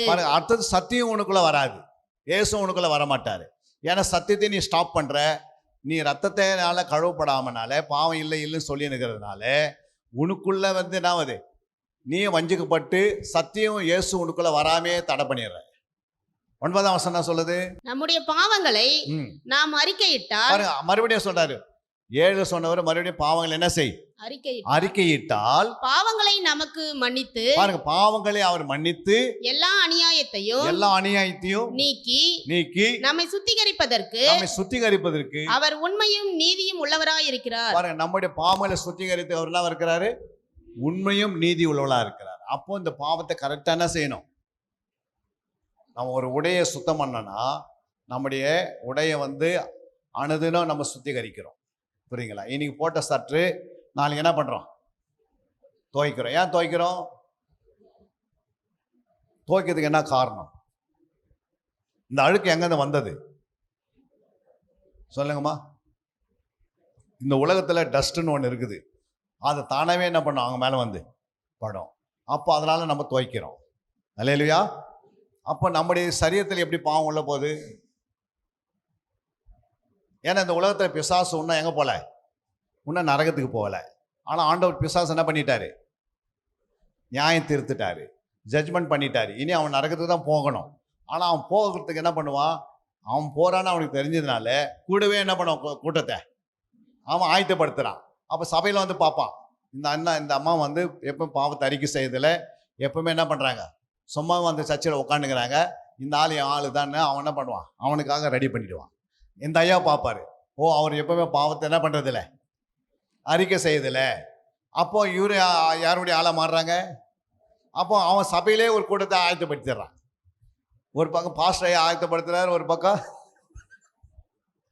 அப்போ நம்ம வாய் இருக்குது, வாயை வச்சு என்ன பண்றது இல்லை, வாய் தேவையில்லாததுக்கெல்லாம் பயன்படுத்துகிறோம். ஆனால் இயேசுவின் ரத்தத்தை பயன்படுத்தி அதுக்காக ஒரு டைம், ஒரு அதிகாலை எழுந்து என்ன செய்யணும், ஒரு 4 மணிக்கு எழுந்து என்ன பண்ணோம், நமக்குள்ள பாவத்தை கழுவணும்னா ஆவியான உன் மேலே இறங்கி வருவார், உன்னை நிரப்புவார், உன் பாத்திரம் நிரம்பி வடியும். உனக்கு சப்போர்ட் பண்ணுறது யாரு? ஆவியானவர். ரெண்டாவது இயேசு வார்த்தையில சப்போர்ட் பண்ணுறாரு. பிதாவை என்ன பண்ணுறாரு? தன் தூதரை அனுப்பி நம்மளை காவல் வைக்கிறாரு. நம்ம எதுவுமே செய்யாதுந்து அப்படியே நியூட்லேயே ஓடி இருந்தாவும் எப்படிமா இருக்கும்?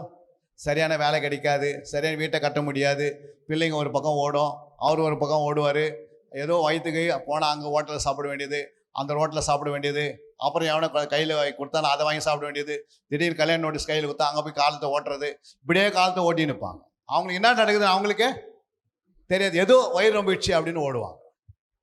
அதுக்காக நீங்கள் இருக்கிறதே இப்போ வேஸ்ட்டு தான், அதோட இல்லாததே நல்லது. அல்ல இல்லையா? வாழ்ந்தால் எப்படி வாழணும்? கிறிஸ்துக்குள்ளே வாழணும். புரியுங்களா? ஆண்டவர் மேலே விசுவாசம் வச்சா ஆண்டவர் மேலே வைக்கணும், இல்லை வைக்கலையா ஆண்டவர் விட்டு விலகி என்ன பண்ணுறேன் போயிடு. உன்னை நம்பி நீ விசுவாசம் ஆகாதனால 4 பேர் உன்னை பார்த்து கெட்டுப்படுறான்.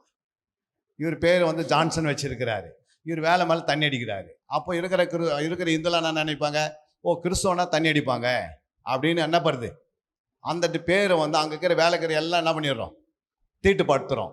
அவங்கள போய் நம்ம சுவிசேஷம், அவர் அந்த வில்லேஜில் இருப்பார், இவரோட வேலை செய்யறதுக்கு அந்த வில்லேஜ் இருப்பார். பாஸ்டர் என்ன பண்ண மைக்கா பண்ணி எடுத்துக்கின்னு ஏசு நல்லவர், ஏசு ரட்சகன் சொல்லி பிரசங்கம் பண்ணால் ஏற்றுப்பாங்களா? ஏற்கனவே வேலை மேலே பேர் என்ன ஆகிட்டுக்குது.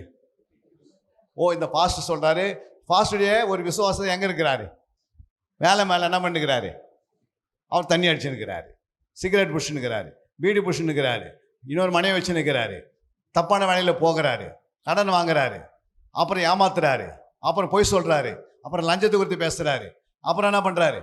இதெல்லாம் வந்து இருக்கிறதுனால ஆண்டோடைய நாம் என்ன பண்ணுது, தூசிக்கப்படுது.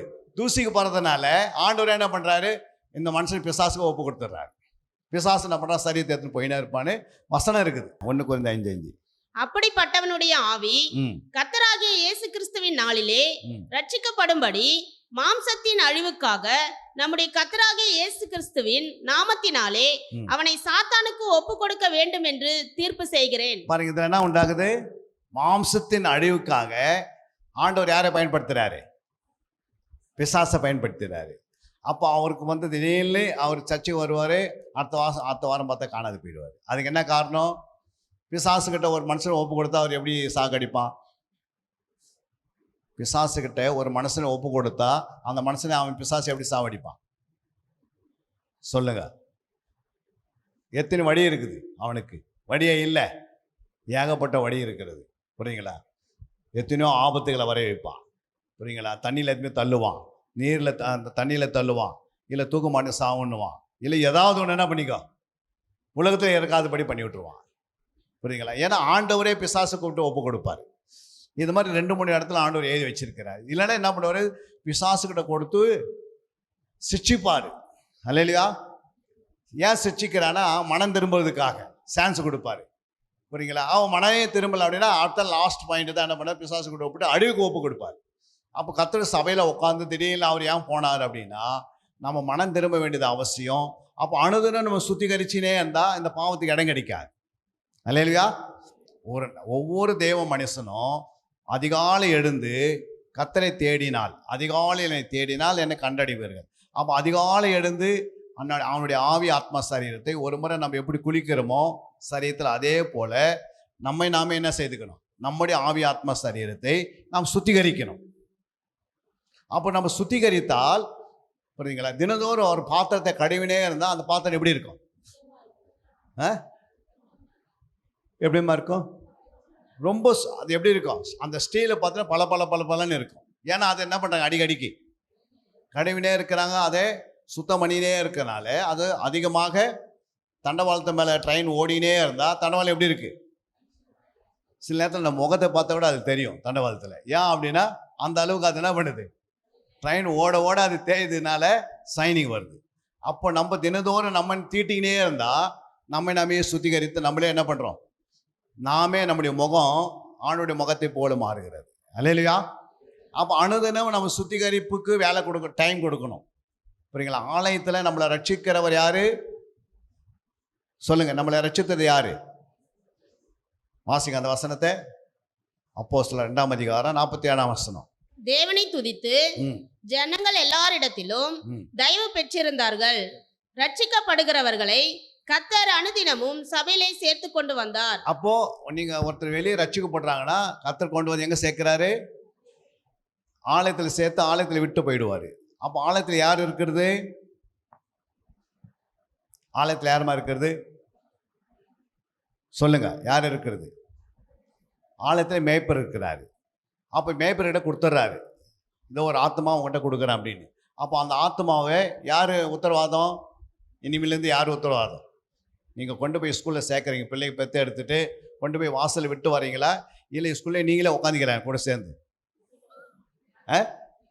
டீச்சர் சொல்கிறாங்க நீங்களும் கூட உட்காந்திங்கம்மா அப்படின்னா என்ன ஆகுது? அந்த பிள்ளை படிக்காது. அப்போ ஆண்டவர் நம்மள கூடவே உட்கார மாட்டார், ஒரு மேய்ப்பர்கிட்ட கொடுப்பாரு. அப்போ அந்த மேய்ப்பர் என்ன செய்யணும்? உங்களை வழி நடத்தணும். ஒரு டீச்சர்கிட்ட கொடுத்தா டீச்சர் என்ன பண்ணுறாங்க? அந்த பிள்ளைக்கு கற்றுக் கொடுக்க வேண்டியது கற்றுக் கொடுக்குறாங்க. புரியுதுங்களா? அப்போது நம்ம சபையில் கொண்டு வந்து சேர்த்துட்டு பிறகு மேய்ப்பருடைய வேலை என்ன? உங்களுக்கு கற்றுக் கொடுக்கணும். மீதி எல்லா பொறுப்பும் அவர்கிட்ட வந்துடுது. அந்த ரட்சிக்கப்பட்டது ஒரு குழந்தை உள்ளே வருது, ஆவிக்குரிய குழந்தை. ஏற்கனவே ரட்சிக்கப்படுறாங்கன்னா அவங்க ஆவிக்குரிய குழந்தையா இல்லை முதிர்ந்த வயதாக வந்துடுறாங்களா உள்ள? 80 வயசாகி ரட்சிக்கப்பட்டாலும் ஆவியில் குழந்தையா தான் இருப்பாங்க. அந்த ஆவிக்குரிய குழந்தைய ஒரு பூரண புருஷனாக மாற்ற வேண்டியது யாருக்கிட்ட இருக்கு? அந்த மேய்ப்பன் கையில் இருக்கு. அந்த மேய்ப்பனுக்கு கீழ்ப்படைந்திருக்கணும், மேய்ப்பனுடைய விசுவாசத்தை பின்பற்றணும், மேய்ப்பன் சொல்லும் போது அடங்கி இருந்தால் தான் அந்த ஆத்மா வரைக்கும் போகும். புரியுங்களா? மேய்ப்பன் சொல்லும் போது நான் அங்கே வேலைக்குது இங்கே வேலைக்குது உலகெல்லாம் நான் சுற்றணும் அப்படின்னு சொன்னால் அந்த ஆத்மா என்ன பண்ணாது? அதனால் உன்னை வந்து சும்மா 24 மணி நேரம் வந்து சபையில் உட்காந்தீங்கன்னு அவர் சொல்ல மாட்டார். சொல்கிறாரா? ஏன்னா அவராலேயே உட்கார முடியாது சில நேரத்தில். இப்போ 24 ஹவர்ஸில் ஒரு 2 மணி நேரம் மேய்ப்பனோடு உனக்கு கனெக்ட் இருக்கணும். நம்ம கனெக்ட் பண்ணுறோமா? காலையில் போகிற வேலைக்கு ஓகே, வீட்டுக்கு வரோம், மனைவி பார்க்குறாங்க, எல்லாம் பார்க்குறாங்க. ஒரு ஃபோன் பண்ணி ஐயா நான் வேலைக்கு போயிட்டு வந்தேன், புரியுங்களா, கொஞ்சம் உடம்பு வந்து கொஞ்சம் இதுவாக இருக்குது, கொஞ்சம் ஜோம் பண்ணிங்கன்னு சொல்கிறோமா? எதுவும் சொல்கிறதில்ல. திங்கக்கிழமை முடிஞ்சு, செவ்வாய்க்கிழமை ஃபோன் பண்ணல, புதன்கிழமை ஃபோன் பண்ணல, அப்புறம் வேலைக்கிழமை ஃபோன் பண்ணல, வெள்ளிக்கிழமை ஃபோன் பண்ணல, சனிக்கிழமையிலே உடம்பு சரியா இல்லை, ஹாஸ்பிட்டலில் சேர்த்துட்றாங்க. சனிக்கிழமை நான் சண்டே கேட்குறாரு ஃபோன் பண்ணி, எங்கே இருக்கிறாரு விசுவாசி அப்படின்னு கேட்டால் ஹாஸ்பிட்டல் இருக்கிறாருன்னு யார் ஃபோன் பண்ணுறது? மனைவி ஃபோன் பண்ணுறாங்க. அப்போ என்னன்னா ஒரு மேய்ப்பினோடு அணுதன் என்ன செய்யணும்? கனெக்டில் இருக்கணும். புரியுங்களா? அப்போ தான் அந்த மேய்ப்பனுக்கு தெரியும் என் மந்தையில் ஆடுகள் சிதறாதபடி பாதுகாப்பார். ஏன்னா இந்த ஆடு எங்கே போகுது எங்கே வருதுன்னு யாருக்குமே தெரியாது. நீங்கள் காலையில் இன்றைக்கி நாளைக்கு காலையில் போவீங்க திங்கக்கிழமை, அதோட ஞாயிற்றுக்கிழமை வரப்போகிறீங்க, நடுவில் புதன்கிழமை ஒரு மீட்டிங் இருக்கும், அது வரதில்லை. ஃபோன் பண்ணி என்ன பண்ணுறதில்ல, ஐயா இந்த மாதிரி நான் ஒரு சிக்கலை மாட்டிருக்கிறேன், எனக்காக ஜெபம் பண்ணுங்க, நான் வரணும் எப்படியாவதுன்னு ஃபோன் பண்ணுறோமா? ஒன்று ஆண்டவர்கிட்ட ஜெபம் பண்ணுறோம், அதிகாலையில் ஆண்டவர் இந்த வாரத்தினுடைய எல்லா மீட்டிங்கில் நான் கலந்து கொள்ளணும் அப்படின்னு நம்ம ஜெபம் பண்ணால் தான் ஆண்டவர் வடிவாசி திறப்பார். புரியுங்களா? 6 நாள் வேலை இருந்தாலும் இந்த 6 நாளில் ஆலயத்தில் ஒரு 3 நாள் மீட்டிங் வரலாம், பைபிள் கிளாஸ் வரலாம், ஈவினிங்கில் ஒரு ஆராதனை இருக்கலாம், ஒரு துதி ஆராதனை இருக்கலாம், ஒரு சாட்சி பகுதி சொல்கிறதா இருக்கலாம். அதுக்காக நம்ம ஜெபம் பண்ணால் தான் அதிகாலை எழுந்து அப்போ ஆண்டவர் கேட்குறாரு, அந்த ஜெபத்தை கேட்குறாரு, கேட்க மாட்டாரா? கேட்டு என்ன செய்வார்? உனக்கு அதிகாரிகளுடைய உள்ளத்தில் என்ன பண்ணுவார்? உன்னுடைய அதிகாரியுடைய உள்ளத்தில் பேசுவார். புரியுங்களா? என் மகனை 2 ஹவர் முன்னாடி அனுப்பிவிடு அப்படின்னுவார். நீங்கள் போய் அங்கே நிற்பீங்க, நீங்கள் போயிட்டு வாப்பா இன்னைக்கு நான் பார்த்துக்கிறேன் அப்படின்னுவார். இல்லைனா அன்றைக்கி கவர்மெண்ட் லீவ் விட சொல்லுவார். தேவனால் கூடாத காரியம் ஒன்றுமே இல்லை, உனக்காக கவர்மெண்ட் லீவ் விடும். நீ யோசிப்பா, ஒரு நாள் உனக்காக லீவ் விடுவார். தேவனால் எல்லாமே செய்வார். நீ ஆண்டவருக்கு கீழ்ப்படைந்து மேய்ப்பனுக்குடைய கீழ்ப்படைந்து ஆண்டவர் கீழ்ப்படிற மாதிரி. அப்போ ஆண்டவர் உன்னோடு கூட இருப்பார், நீ செய்வதெல்லாம் வாய்க்கும். அதுதான் ரோமர் 13ஆம் அதிகாரம் 1ஆம் வசனம் 2ஆம் வசனம் சொல்கிறது. எந்த மனுஷனும் மேலான அதிகாரம் உள்ளவர்களுக்கு கீழ்ப்படிய கடவன், ஏனென்றால் தேவனால் அன்றி ஒரு அதிகாரமும் இல்லை. அல்லேலூயா. எந்த அதிகாரமும் என்ன பண்ணியிருக்கணும்? எந்த அதிகாரம் யாரால உண்டாயிடுச்சு? தேவனால் தான் உண்டாயிருக்கிறது. அப்போ அதிகாரி, நீ அதிகாரிக்கு கீழ்ப்படிந்தா, புரியுதுங்களா, அந்த அதிகாரி தேவனுக்கு கீழ்ப்படி வைப்பார். அல்லேலூயா. நம்ம கிறிஸ்துவனா அந்த அதிகாரி கீழ்ப்படியதில்லை, புரியுங்களா? அதனால அவனா என்ன பண்ண மாட்டான்? ஆண்டவர் கீழ்ப்படிய மாட்டான், அவன் தாறுமாறாக நடத்துவான் ஆளை. புரியுங்களா? நம்ம தேவனுக்கு கீழ்ப்படிஞ்சா அதிகாரி தேவனுக்கு பயப்படுவான். அல்லேலூயா. அப்போ எந்த அதிகாரமும் தேவனால உண்டாயிருக்கிறது? வாசிங்க. உண்டாயிருக்கிறது. உண்டாயிருக்கிற அதிகாரங்கள் தேவனாலே நியமிக்கப்பட்டிருக்கிறது. ம், ஆதலால் அதிகாரத்திற்கு எதிர்த்து நிற்கிறவன் ம். தேவனுடைய நியமத்திற்கு எதிர்த்து நிற்கிறான். அப்ப நீ வேலை செய்யற இடத்துல அதிகாரத்துக்கு என்ன பண்ணக்கூடாது? எதிர்த்து நிற்க கூடாது. நீங்க எதிர்த்து நின்னா யாருக்கு நிற்கிறீங்க? நீ ஆண்டவருக்கு எதிர்த்து நின்றுன்னு உனக்கே தெரியாது. அப்போ இந்த வசனம் உனக்கு, இந்த கட்டளை உனக்கு தெரியணும், இந்த கற்பனை உனக்கு தெரியணும். ஐயோ, நான் அதிகாரத்துக்கு எதிர்த்து நின்னா நான் யாருக்கு எதிர்த்து நிற்கிறேன்? தேவனுக்கு எதிர்த்து நிற்கிறேன். அப்போ நீ உனக்கு தேவனை எதிர்த்து நிற்கிறாருன்னா நீ யார்கிட்ட போய் ஜெபம் பண்ண முடியும்? தேவனும் உனக்கு எதிர்த்து நின்னா நம்ம யார்கிட்டையும் ஜெபம் பண்ணவே முடியாது. அதோட அதுதான் நம்மளுடைய முடிவு. புரியுங்களா? அப்போ அதிகாரத்துக்கு நம்ம கீழ்ப்படியணும். அர்த்தம் சொல்றாரு. அப்படி எதிர்த்து நிற்கிறவர்கள் தங்களுக்கு தாங்களே ஆக்கினையை வருவித்துக் எதிர்த்து கொள்ளுகிறார்கள். நிற்கிறது இல்லாத வேற என்ன வருது? ஆக்கினி அவங்களே பெற்றுக்கிறாங்க. நரக ஆக்கினி அவங்களுக்கு வந்துடுது. இவ்வளோ சட்டத்தை ஆண்டவர் புதிய ஏற்பாட்டில் எழுதி வச்சிருக்கிறார். நமக்கு தெரியாது, அப்படியே சுத்தி நிற்கக்கூடாது. அல்லேலூயா. அடுத்தது, மேலும் அதிகாரிகள் நற்கிரைகளுக்கு அல்ல துர்க்கிரைகளுக்கே பயங்கரமா இருக்கிறார்கள். அப்போ அதிகாரிகள் எதுக்கு இருக்கிறாங்க? நீ போவா, லீவ் போட்டு என்ன பண்ணு, 2 நாள் ஜெபம் பண்ணிட்டு வா அப்படின்னு சொல்லுவாங்களா? சொல்ல மாட்டாங்க. சொல்லுவாங்களா? சொல்ல மாட்டாங்க. ஏன் சொல்ல மாட்டாங்க? நீ அந்த அதிகாரத்துக்கு எப்போ ஜெபம் பண்ணதே இல்லை, அதனால தான் அவன் சொல்ல மாட்டான். நீ ஜெபம் பண்ண என்ன பண்ணுவார்? தானியேல் நேபுகாத்நேச்சாருக்கு ஜெபம் பண்ணுறாரு. என்ன பண்ணுறாரு அவரு? தானியேலுடைய காலகட்டத்தில் அவர் எல்லாருக்கும் ஜெபம் பண்ணதுனால அந்த ராஜாவை என்ன பண்ணலாம்? இரவெல்லாம் இவர் சிங்க கோயிலை போட்டு அவர் தூங்கவே வரல. எப்படியா போய் தானியேலை பார்ப்பன்றாரு. அப்போ என்ன அர்த்தம்? இவர் இரவு இடைவிடாமல் 3 வேளை ஜெபம் பண்ணதுனால தான் ராஜாவுடைய கண்ணில் என்ன உண்டாகுது? தயவு உண்டாகுது. அல்லேலூயா. நானும் வேலை மேலே இருந்தேன். நான் வேலை ஸ்தானத்தில் இடத்துல நான் அதிகமாக ஜெபம் பண்ணதுனா 40 நாள் எனக்கு பாசிட்டிவ் போட்டு ஜெபம் பண்ணுன்னு கேட்டேன். 40 நாள் லீவ் கொடுத்தாரு. எத்தனை நாள்? சென்ட்ரல் கவர்மெண்ட்டில் வேலை செய்யறதுக்கு முன்னாடி ஆனால் 40 நாள் லீவ் கொடுப்பாங்களா ஜெபத்துக்கு? நான் ஜெபத்துக்கு போனால் 40 நாள் லீவ் கொடுன்னா கொடுத்துட்டாங்க. ஏன் கொடுத்தாங்கன்னா அவருக்கு நான் ஜெபம் பண்ணினே இருக்கிறேன். ஜெபம் பண்ணால் அவருடைய உள்ளத்தில் என்ன இருக்குது? நன்மை வந்துனே இருக்கும். புரியுங்களா? நெகேமியா ஜெபம் பண்ணுறாரு. ராஜா என்ன பண்ணுறாரு? அலங்கத்துக்கு தேவையான அத்தனை ஐட்டம் யார் கொடுக்கறது? ராஜாவே கொடுக்குறார். ஏன் கொடுக்குறாரு? நெகேமியா அந்த ராஜாக்காக ஜெபம் பண்ணுறாரு. எஸ்தரு தன்னுடைய ராஜா கிட்ட போய் சேர்றதுக்காக ஜெபம் பண்ணுறாங்க. நான் அந்த ராஜாவை எப்படியாவது பார்க்கணுன்னு. அப்போ என்ன பண்ணுறாங்க? 3 நாள் உபவாசம் பண்ணி ஜெபம் பண்ணுறாங்க. அப்போ ராஜா கிட்ட இருந்து என்ன வருது? உன் இருதயத்தை வந்து என்ன கேளு, பாதி கொடுக்குறதுன்னா அப்போ எல்லாத்தையும் கொடுக்க ரெடி ஆகிட்டாரு. ஜெபம் என்ன பண்ணுறது? பாதி கொடுக்குற வைக்குது. நம்ம யாருக்கும் ஜெபம் பண்ணாதான் எதுவும் கிடைக்கிறது இல்லை. புரியுங்களா? அப்போ நம்ம ஜெபம் பண்ணாத எதையும் எனக்கு பெற்றுக்கொள்ள முடியாது. இந்த பட்டணத்தில் ஒரு போலீஸ் ஸ்டேஷன் இருக்குதுன்னா அந்த போலீஸ் ஸ்டேஷனுக்காக நீ தொடர்ந்து ஜெபம் பண்ணிப்பாரு. உன்னை போலீஸ் கொண்டு போனாலும் பாதிலே நீ அந்த போலீஸ் ஸ்டேஷன் உள்ளே நுழையும் போது உன்னை அங்கே உட்கார வச்சு சொல்லுவாங்க, நீ போயிடுங்க சார் அப்படின்ட்டுருவான். ஏன்னா அந்த போலீஸ் ஸ்டேஷனுக்கு என்ன பண்ணிக்கிறேன்? நீ ஜெபம் பண்ணிக்கிறேன். போலீஸ் துறைக்காக நீ ஜெபம் பண்ணதுனால போலீஸ் துறை கண்களை தயவு உண்டாக்குவார். நீ ஜெபம் பண்ணலன்னா உன்னை போட்டு என்ன பண்ணுவான்? 4 அடி வாங்கி தான் வெளியே வரணும். அல்லேலூயா. அப்போ எங்கே ஜெபிக்கிறையோ அவங்க இடத்துல இருந்து என்ன வருது? அடுத்த வசனம் வாசி 13. அதே ரோமர் 13ல் ஆகையால் நீ அதிகாரங்களுக்கு பயப்படாதிருக்க வேண்டுமானால் நன்மை செய். பாருங்க, அதிகாரத்துக்கு நீ பயப்படாத இருக்குன்னா என்ன செய்யணும்? நன்மை செய்யணும். அதனால் உனக்கு புகழ்ச்சி உண்டாகும். அப்போ உனக்கு என்ன உண்டாகும்? இப்போ அதிகாரத்துக்கு நீ பயப்படாத இருக்கணும்னா நீ என்ன செய்யணும்?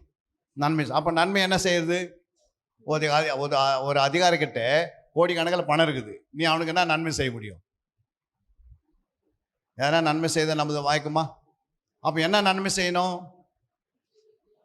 நீ அதிகாரத்துக்கு எதிர்த்து நிற்கணும்னா அவங்களுக்கு நன்மை செய்யணும். எப்படி நன்மை செய்வேன்? ஜெபம் தான் நன்மை. அல்லேலூயா. நீ அவனுக்காக ஜெபம் பண்ணா அந்த அதிகாரத்துக்கு எதிர்த்துன்னா கர்த்தர் உனக்காக யுத்தம் பண்ணுவார். அல்லேலூயா. நீ அவனுக்காக ஜெபம் பண்ணினே இருந்தா கர்த்தர் உனக்காக போராடுவார், உனக்காக இறங்கி வருவார், உனக்காக நன்மை செய்வார். அல்லேலூயா. அப்போ தானியேல் ஜெபம் பண்ணுறதுனால தான் அவன் நன்மை செய்தனால தான் அவனை என்ன பண்ண முடியல? சிங்கம் அவனை சேதப்படுத்த முடியல. ஆனால் அவனுக்கு யார் யார் போட்டு கொடுத்தாங்களோ அவங்களாம் எங்கே போயிட்டாங்க? ஆளே காணாது போயிட்டாங்க. காணாது போனதுக்கு என்ன காரணம்? இவன் நன்மை செய்துக்கினே இருந்தான். நீங்கள் தானியேல் 6ஆம் அதிகாரம் ஃபுல்லாக வாசித்து பாருங்க. அவன் உண்மையுள்ளவனாக இருந்தான். புரியுதுங்களா? இப்படியெல்லாம் சர்டிஃபிகேட் வாங்குவார். சாட்சியாக இருந்தான். புரியுங்களா? விசுவாசத்தில் வல்லவனாக இருந்தான். தேவனுக்கு பயந்து இருந்தான். புரியுங்களா? 3 வேளை ஜெபித்து கொண்டிருந்தான். 144 சட்டத்தை போட்டாலும் அவன் என்ன பண்ணுறான்? சட்டத்தை மீறி ஜெபிக்கிறான். அப்போ சட்டத்தை மீறுது எது? ஜெபம். ஜெபிக்கிறவங்க சட்டத்தை மீறுவாங்க. பொய்யான சட்டத்தை போட்டாலும் எதிர்த்து போராடுவாங்க. அப்போ சட்டம் வந்துடுச்சு, என்ன பண்ணக்கூடாது? ஒரு மாதம் ஃபுல்லாக தானியம் என்ன பண்ணக்கூடாது? ஜெபம் பண்ணக்கூடாது. அப்போ அவர் என்ன பண்ணுறாரு? சட்டத்தை என்ன பண்ணுறாரு? மீறாரு. ஏன் மீறாரு? தேவனோடு ஒருத்தர் பேசிக்கொண்டே இருந்தால் டக்குன்னு கட் பண்ண சொல்கிறாங்க. தேவனோட நான் பேசும் தவிர நான் என்ன பண்ண மாட்டேன், உன் சட்டத்தை கை கொள்ள மாட்டேன்றார். அப்போ தேவனோடு ஒருத்தர் பேசுகிறவங்க இந்த உலகத்தில் வர சட்டத்துக்கெல்லாம் பயப்பட மாட்டாங்க. அல்லையா? தேவனோட ஒருத்தர் பேசாத இருந்தால் உலகம் பெண்கிட்ட போய் என்ன பண்ணுவான்? எனக்கு அதை செய் இது செய்யன்னு கேட்டுனுப்பான். எல்லா உலகத்தை காட்டிலையும் தேவன் தான் பெரியவர். அல்லையா? நம்ம தேவனிடத்திலே தொடர்பு இருந்தால் கர்த்தர் நம்ம கரெக்டாக நடத்துவார். அல்லையா? அப்போது ஆவி ஆத்மா அந்த சரீரத்தை சரியாக நம்ம என்ன பண்ணிக்கணும்? ஒரு நல்ல சீசனாக இருக்கணும்னா நீ உன் ஆவி ஆத்மா சரீரத்தை இயேசு ரத்தத்தினால 1:7 கழுவணும். 1 கொரிந்தியர் 6:11 அவருடைய ஆவியினாலே கழுவப்படணும். வாசிங்க 1 கொரிந்தியர் 6:11. உங்களில் சிலர் இப்படிப்பட்டவர்களாயிருந்தீர்கள். ஆயினும் கர்த்தராக இயேசுவின் நாமத்தினாலும் நமது தேவனுடைய ஆவியினாலும் கழுவப்பட்டீர்கள், பரிசுத்தமாக்கப்பட்டீர்கள், நீதிமான்களாக்கப்பட்டீர்கள். அப்போ இயேசு கிறிஸ்துடைய ஆவியினாலே நாமத்தினால என்ன பண்ணணும்? நம்மை கழுவணும். இயேசு ரத்தத்தினால சுத்திகரிக்கணும், இயேசுடைய ஆவியினாலே கழுவணும். அப்போ இயேசு கிறிஸ்துடைய ஆவியினாலேயும் நாமத்தினாலும் ஒவ்வொரு நாளும் நம்மளை கழுவுனா நம்ம என்ன மாறுறோம்? பரிசுத்தமாக்கப்படுகிறோம். நம்ம என்ன ஆக்கப்படுறோம்? பரிசுத்தமாக்கப்பட்டு நீதிமானா மாறுறோம். அப்புறம் என்ன மாறுறோம்? நம்ம ஒன்று நீதிமானா மாறுறோம். அப்புறம் என்ன மாறுறோம்? உங்களில் சிலர் இப்படிப்பட்டவர்களாயிருந்தீர்கள். ஆயினும் கர்த்தராகிய இயேசுவின் நாமத்தினாலும் நமது தேவனுடைய ஆவியினாலும். ஒன்று போதும். அங்க பாருங்க, நாமத்தினாலும் ஆவியினாலும் கழுவப்பட்டீர்கள். அப்போ கழுவப்படணும். புரியுங்களா? கழுவப்பட்டீர்கள் சொல்லிட்டாரு. ஒரு பிள்ளையை பெற்றெடுத்த பிறகு அந்த பிள்ளை ஒரு ராஜாவுக்கு பிறக்கிறது. ஒரு குழந்தை ராஜாவுக்கு பிறந்தா அந்த முதல்ல அந்த குழந்தைக்கு என்ன பேர் வைப்பாங்க? ஒரு ராஜாவுக்கு ஒரு குழந்தை பிறந்தால் அந்த குழந்தைக்கு என்ன பேர் வைப்பான்னு கேட்குறேன். நம்ம ராஜான்னு பேர் வைப்பாங்க. அப்போ நம்ம ஆண்டவராக இயேசு கிறிஸ்துக்கு பிறந்தா அவருடைய ஆவியில் கழுவப்படும் போது நமக்கு ஆண்டவர் என்ன பேர் வைக்கிறாரு? நம்ம வைக்கிறாரு. அவருடைய நாமத்தினாலும் ஆவியினால கழுவப்பட்டவருக்கு என்ன பேர் வச்சாரு? வாசிங்க. கழுவப்பட்டீர்கள், பரிசுத்தமாக்கப்பட்டீர்கள். இப்ப நம்ம என்ன மாறுறோம்? பரிசுத்தமாக்கப்பட்டீர்கள், நீதிமான்களாக்கப்பட்டீர்கள். அப்போ பட்டீர்கள் என்ன அர்த்தம்? அதை என்ன சொல்ற? பட போகிறோமா? பட்டீர்களா? ஏற்கனவே பட்டிட்டோம். அல்லையா? அதை ராஜாவாயிட்டோம். ஆனால் ராஜாவாகிறதுக்கு 20 வருஷம் 25 வருஷம் ஆக போகுது. அது மாதிரி நம்ம பரிசுத்தத்தில் வளருவதற்கு டைம் கொடுக்குறாரு. அதுக்கு தான் ஆலயம். அப்போ இந்த ஆலயத்துக்கு நீங்கள் அனுதினம் வந்துங்கன்னு தன்னுடைய ஆவியை சுத்திகரிக்கணும், தன்னுடைய சரீரத்தை சுத்திகரிக்கணும். அடுத்தது என்ன சுத்திகரிக்கணும்? உங்களுடைய ஆத்மாவை சுத்திகரிக்கணும். அந்த வசனம் வாசிங்க, எபிரேயர் 10:22. துர்மனச்சாட்சி நீங்க தெளிக்கப்பட்ட இருதயம் உள்ளவர்களாயும் சுத்த ஜலத்தால் கழுவப்பட்ட சரீரம் உள்ளவர்களாயும் உண்மையுள்ள இருதயத்தோடும் விசுவாசத்தின் பூரண நிச்சயத்தோடும் சேர கடவோம். அப்ப என்ன சொல்றார் ஆண்டவரே? சுத்த ஜலத்தால் என்ன பண்ண? நம்ம சொல்லுங்கம்மா. சுத்த ஜலத்தால் கழுவப்பட்ட சரீரமெல்லாம் மாறணும். என்ன மாறணும்? சுத்த ஜலத்தினால் நம்ம என்ன இன்னும் கழுவப்படணும். அப்போ சுத்த ஜலம்னா என்ன ஜலம்? சுத்த ஜலம்னா என்ன ஜலம்? மினரல் வாட்டரா? சுத்த ஜலம்னா என்ன? நம்ம சுத்த ஜலம்னா இயேசு ரத்தத்தை சிந்தினா பாருங்க. அப்புறம் ஒரு பக்கம் என்ன வந்தது? ஃபஸ்ட்டு ரத்தம் வந்தது, அப்புறம் ஜலம் வந்தது. அப்போ அந்த ஜலத்தினால நம்ம கழுவப்படுறோம். புரியுதுங்களா? அவருடைய சரீரத்தில் என்னென்ன வெளியே வந்ததோ அத்தனையிலும் என்ன இருக்குது? வல்லமை இருக்கிறது. புரியுங்க? ரத்தத்திலையும் வல்லமை இருக்குது, ஜலத்திலும் வல்லமை இருக்குது, ஆவியிலும் வல்லமை இருக்கிறது. புரியுதுங்களா? இதை வச்சு நம்ம என்ன செய்துக்கிறோம்? அறிக்கை செய்கிறோம். அறிக்கைனா என்ன? வாயை திறந்துன்னா சொல்லணும், என் ஆவியில் இருக்கிற மீறுதலை அழிக்கும்படி உம்முடைய 1 கொரிந்தியர் 6:11 உம்முடைய ஆவியினால் நான் கழுவப்படுகிறேன். புரியுங்களா? ஆவியில் மீறல பொய் பேசுகிறோம். அப்புறம் பொய் பேசுறது எதை குறிக்குது? பாவத்தை குறிக்குதா இல்லையா? அப்போ வாயினால் பேசின அந்த பொய்க்கு தேவையில்லாத வார்த்தை, வீணான வார்த்தை பேசுகிறோம். சரிங்களா? சிலவங்க என்ன பண்ணுறோம்? திட்டுறோம். சிலர் என்ன பண்ணுறோம்? தவறான வார்த்தை யூஸ் பண்ணிடுறாங்க. அதனால் நம்ம என்ன பண்ணுறோம், ஆண்டவரே என்ன செய்யுங்க, என் ஆவியை உங்களுடைய ஆவியினால் என்ன செய்யுங்க, கழுவுங்க அப்படின்னு நம்ம சொல்லணும்.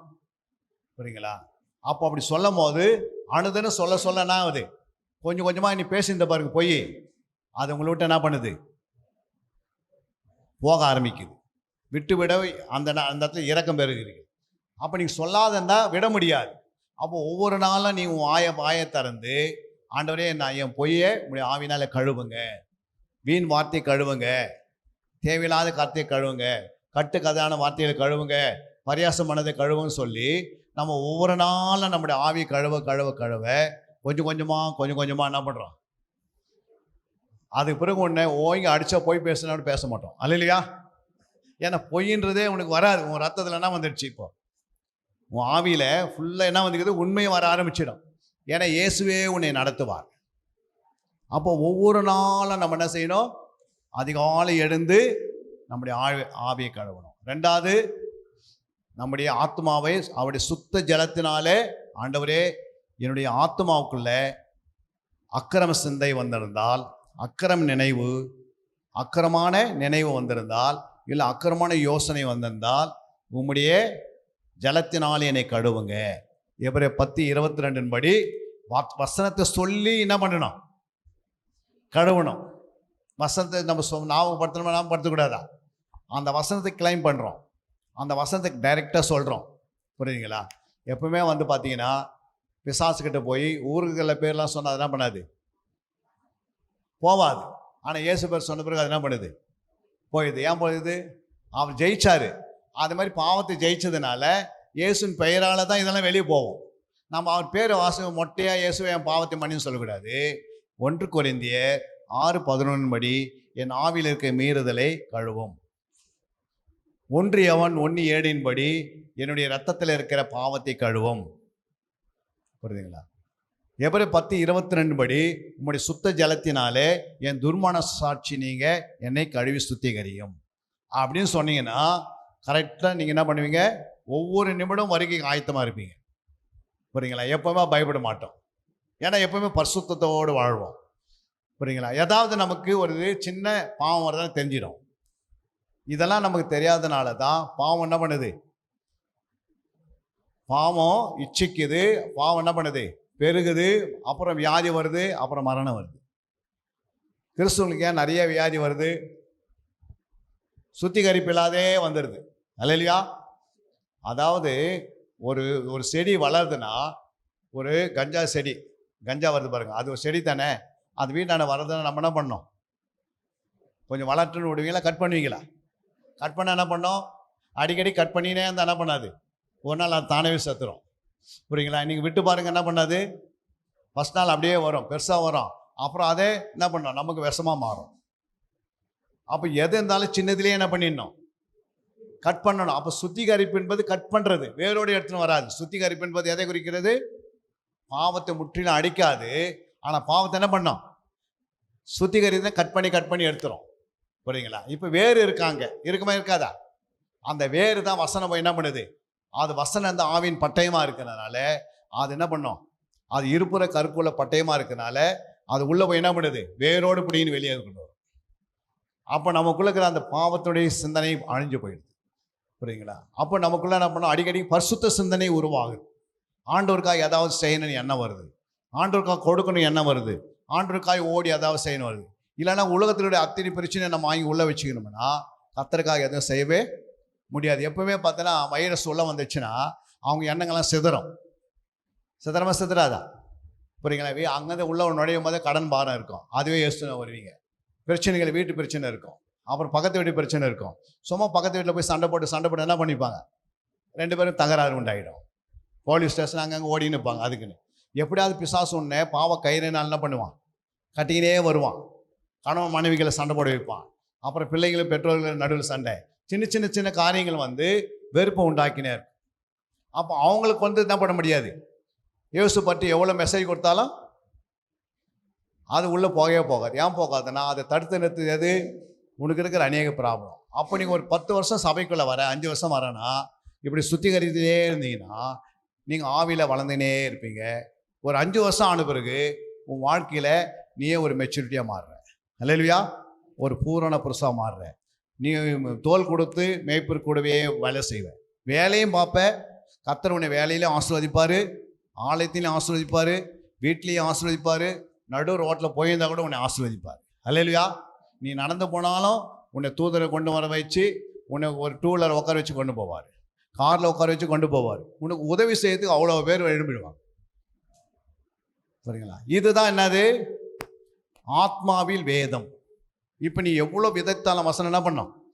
உன் ஆத்மாவை நிரப்பிக்கினே இருப்பாய். ஆத்மாவிலேருந்து டிரான்ஸ்ஃபராக எங்கே போயிடுது? ஆத்மாவுக்கு போயிடும். புரியுங்களா? ஆத்மாவில் நீ தியானிக்கும் போது வசனம் எங்கே போகுது சொல்லுங்கம்மா? ஒவ்வொரு வசனமும் ஆத்மாவுக்கு டிரான்ஸ்ஃபர் ஆகுது, ஆவிக்கு டிரான்ஸ்ஃபர் ஆகுது, சரீரத்துக்கு டிரான்ஸ்ஃபர் ஆகிடும். இப்படி வசனம் உள்ளே போய் நிறைய ஆவிக்குரிய காரியத்தில் பரிசுத்தத்து மேல் பரிசுத்தம் வளர்கிறது, நீதிக்கு மேல் நீதி வளர்கிறது, உண்மையாக நடப்பீங்க, உத்தமனாக இருப்பீங்க. நீங்கள் எல்லாருக்கும் முன்பாக எப்படி இருப்பீங்க? பரிசுத்தமாக ஜீவிப்போம். அப்போ இந்த இருதயத்தில் வேத வரத்துக்கு பிசாசு விடுவானா? விடவே மாட்டோம். அதுக்கு தான் நம்ம என்ன பண்ணுறோம்? எதிர்த்து நீச்சல் அடிக்கணும்னா நம்முடைய ஜப ஜீவியம் எப்படி இருக்கணும்? ஜப ஜீவியம் பெருகணும். காலையில் எழுந்து ஒரு விசுவாசம் என்ன செய்திருக்கணும்? 4 மணிக்கு என்ன பண்ணணும்? காலையில் படுக்கையிலேருந்து படுக்கை சுற்றிடணும். புரியுங்களா? ஒரு வயிறாக்கி இருக்கணும். படுக்கையில் 4 மணிக்கு மேலே என்ன பண்ண முடியும்? நான் படுக்கவே மாட்டேன் அப்படின்னு அந்த படுக்கையை சுற்றி வச்சுட்டு நீ போய் முகத்தை கழுவிக்கின்னு ஆண்டு சமூகத்தில் கொஞ்ச நேரம் சோத்திரம் பண்ணி ஒரு 2 பாடல் அப்படியே பாடணுன்னா உன்னை ஆவியான அப்படியே நடத்துவார். புரியுதுங்களா? அவள் தினந்தோறும் நீ பாடினே வர. அதிகாலை 4 மணிக்கு இருந்ததுன்னா சில நேரத்து தூதர்களே வீட்டுக்கு வந்து உன் பக்கத்தில் நின்று உன்னோட பேசுவாங்க. வருவாங்களா? வர மாட்டாங்களா? வருவாங்க. ஆண்டவரே வந்து பேசுவார் உன்னோட. அவர் சத்தத்தை கேட்ப. உனக்கு ஒரு டைம் நீ ஒதுக்கணும். புரியுங்களா? இப்படி தான் உன் தனிப்பட்ட வாழ்க்கையில் உன் ஆத்மாவை சரிப்படுத்திக்கணும். 2வது ஆவில வேதம் வர வேண்டும். மல்கியா 2:6-7. சத்திய வேதம் அவன் வாயில் இருந்தது, அவனுடைய உதடுகளில் அநியாயம் காணப்படவில்லை. அவன் என்னோடே சமாதானமும் யதார்த்தமுமாய் சஞ்சரித்து அநேகரை அக்கிரமத்தினின்று திருப்பினான். அல்லேலூயா. ஃபர்ஸ்ட் சத்திய வேதம் ஒரு மனுஷனுடைய இருதயத்தில் இருக்கணும். இப்போ சத்திய வேதம் எங்க இருக்கணும்? உன் வாயில ஆவியில இருக்கணும். அதை வந்து நீ பார்த்தீங்கன்னா 7ஆம் வசனம் வாசிங்கன்னா கரெக்டாக சொல்லுவாரு. ஆசாரியனுடைய உதடுகள் அறிவை காக்க வேண்டும், வேதத்தை அவன் வாயிலே தேடுவார்கள். வேதம் எங்க இருக்கணும்? வாயில இருக்கணும். புரியுங்களா? அப்போ ஆவி நம்முடைய ஆவி வந்து வாயோட கனெக்ட் இருக்கு. அப்போ வாயில வசனம் வேதம் இருந்ததுனா தான் உன்னை 10 பேர் தேடி வருவான். அல்லேலூயா. உன் வாயில வேதமே இல்லை அப்படின்னா நம்மளோட யாருமே வருவாங்களா? இப்போ உங்கள் மத்தியில் நிற்கிற பேசுகிறேன்னா நாங்களாம் வந்து இந்த மாதிரி படிக்கிற நேரத்தில் நைட் 10 மணிக்கு பைபிள் எடுத்து வச்சோம்னா காலைல 5 மணிக்கு தான் முடிப்போம். அந்த நைட் போகிறதே தெரியாது. அவ்வளோ ஆண்டவர் மேலே ருசிகரமாக போயினே இருக்கும். தூக்கம் வராது. அவ்வளோ ஆண்டவர் மேலே இவ்வளோ சத்தியம் இருக்குதான்னு சொல்லி, புரிஞ்சுங்களா? இரவு 10 மணிக்கு எழுந்து உட்காந்து நானும் என் மனைவியும் காலையில் 5 மணி வரைக்கும் என்ன பண்ணோம்? இந்த பைபிளை தேடி தேடி வாசிப்போம். புரியுங்களா? அனுதினமும் இதுக்கு நேரத்தை கொடுப்போம். இப்படி வாசித்ததுனால தான் ஆண்டவர் என்ன பண்ணுறாரு? பல இடங்களை கொண்டு போய் பல சபைகளில் 3 நாள் விடாமல் ஒரு வசன பெருவிழாவே நடத்திடுறோம். ஒரு ஜெப பெருவிழா நடத்துகிறோம். 3 இரவு 3 பகல் வசன பெருவிழா நடத்துகிறோம். அது 2 தான் முக்கியம் சபைக்கு. எது முக்கியம்? சபைக்கு எதுமா முக்கியம்? ஒன்று சத்தியம் இருக்கணும், 2வது என்ன இருக்கணும்? ஜெபம் இருக்கணும். அப்படின்னு எங்கே எழுதியிருக்குது? ஜெபமும் சத்தியம் எங்கே எழுதிக்குது? 2 ஒன்றா சேர்த்து. ஜெபமும் சத்தியம் எங்கே இருக்குது? பைபிளில் ஒரே இடத்துல. ஒரு வசனம் எதனா சொல்கிறீங்களா? ஜெபத்தை குறித்து சத்தியத்தை குறித்து எங்கே ஆண்டவர் எழுதி வச்சிருக்கிறார்? பாஸ்டர் சொல்கிறாரா? கரெக்டு, ஐயா சொல்லிக்கிறார் பாயிண்ட்டு. ஆனால் சபைக்காக சொல்லப்பட்ட வசனம்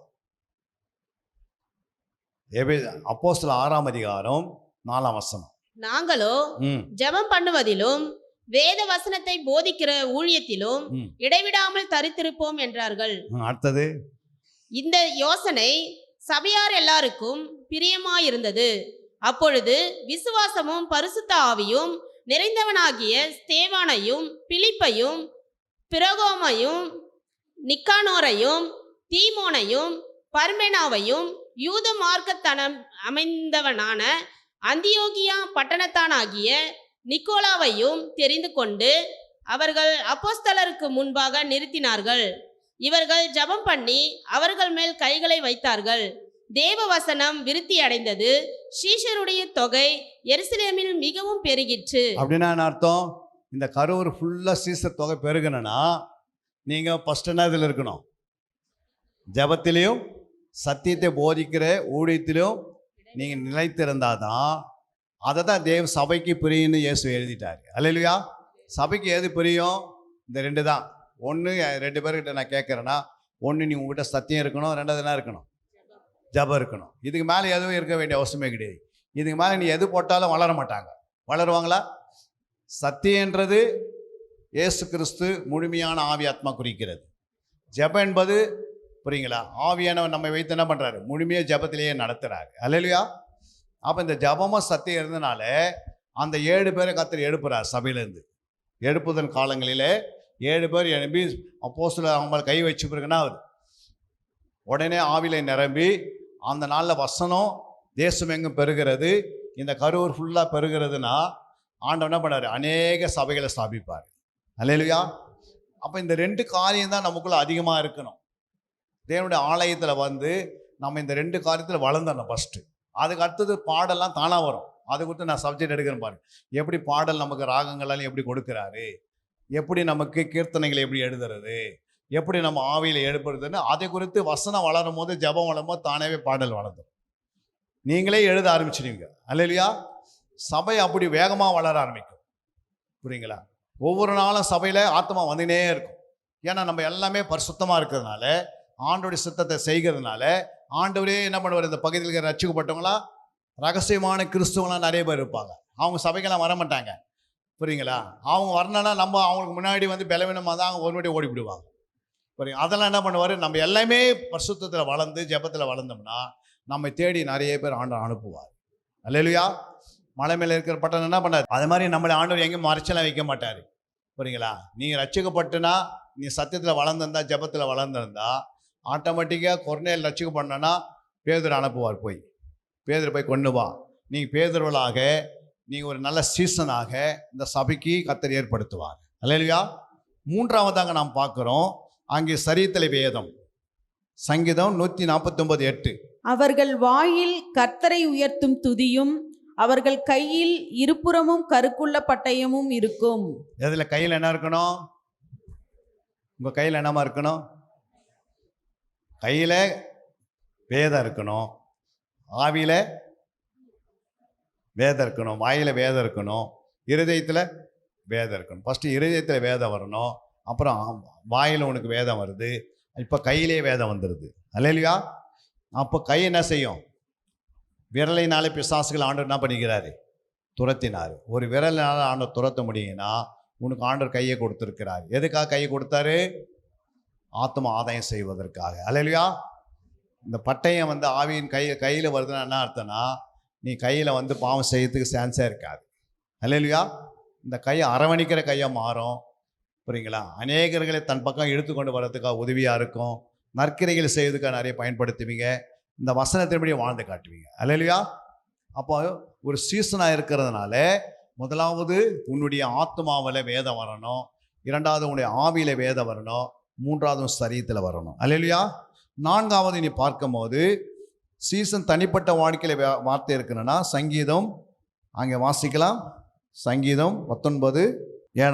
கர்த்தருடைய வேதம் குறைவற்றதும் ஆத்துமாவை உயிர்ப்பிக்கிறதுமாயிருக்கிறது. கர்த்தருடைய சாட்சி சத்தியமும் பேதையை ஞானியாக்குகிறதுமாயிருக்கிறது. அப்ப ஆண்டவர் என்ன சொல்றாரு? தனிப்பட்ட வாழ்க்கையில் என்ன இருக்கணும்? வேதம் இருக்கணும். அல்லேலூயா. வாசிங்க மறுபடியும் அந்த வசனத்தை.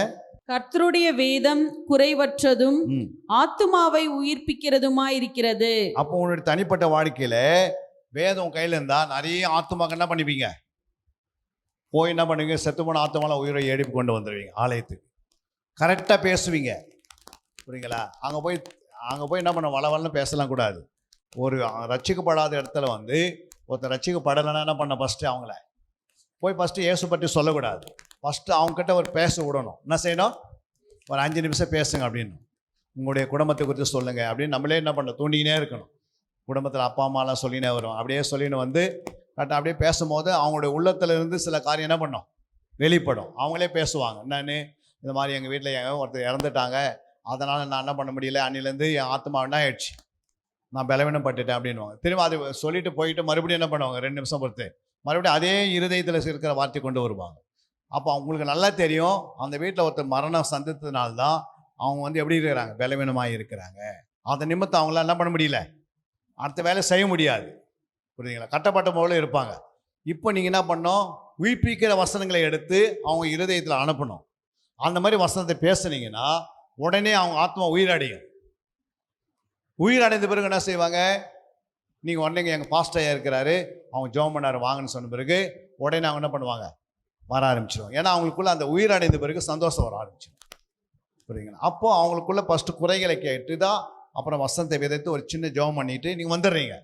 மறுபடியும் உங்களை தேடி அவங்களே வருவாங்க. புரியுதுங்களா? நம்ம போன பிறகு அவங்களுடைய இஷ்டத்துக்கு நம்ம ஒரு வசனம் 4 வசனத்தை பேசுறது, அப்போ அவங்களுக்கு குற்றம் குறையெல்லாம் தெரியாது. தெரியுமா? ஃபஸ்ட்டு அவங்களுடைய இருதயத்தில் என்ன இருக்குதுன்னு நம்ம அறிஞ்சுக்கணும். புரியுங்களா? அதனால தான் இயேசு போய் என்ன பண்ணார், உட்கார்றாரு. ஃபஸ்ட்டு அந்த சமாரிய ஸ்திரீ கிட்ட என்ன பண்ணுறாரு, கேட்குறாரு, எல்லாத்தையும் பேசுகிறாரு. புரியுங்களா? அவங்கள பேச விடும் போது அவங்க ஒன்று ஒன்றா பேசுகிறாங்க. அவங்க யாருன்னு டக்குன்னு என்ன பண்ணுறாங்க, எல்லாத்தையும் குறித்து பழைய ஏற்பாடை குறித்து பல வசனங்களை சொல்கிறாங்க.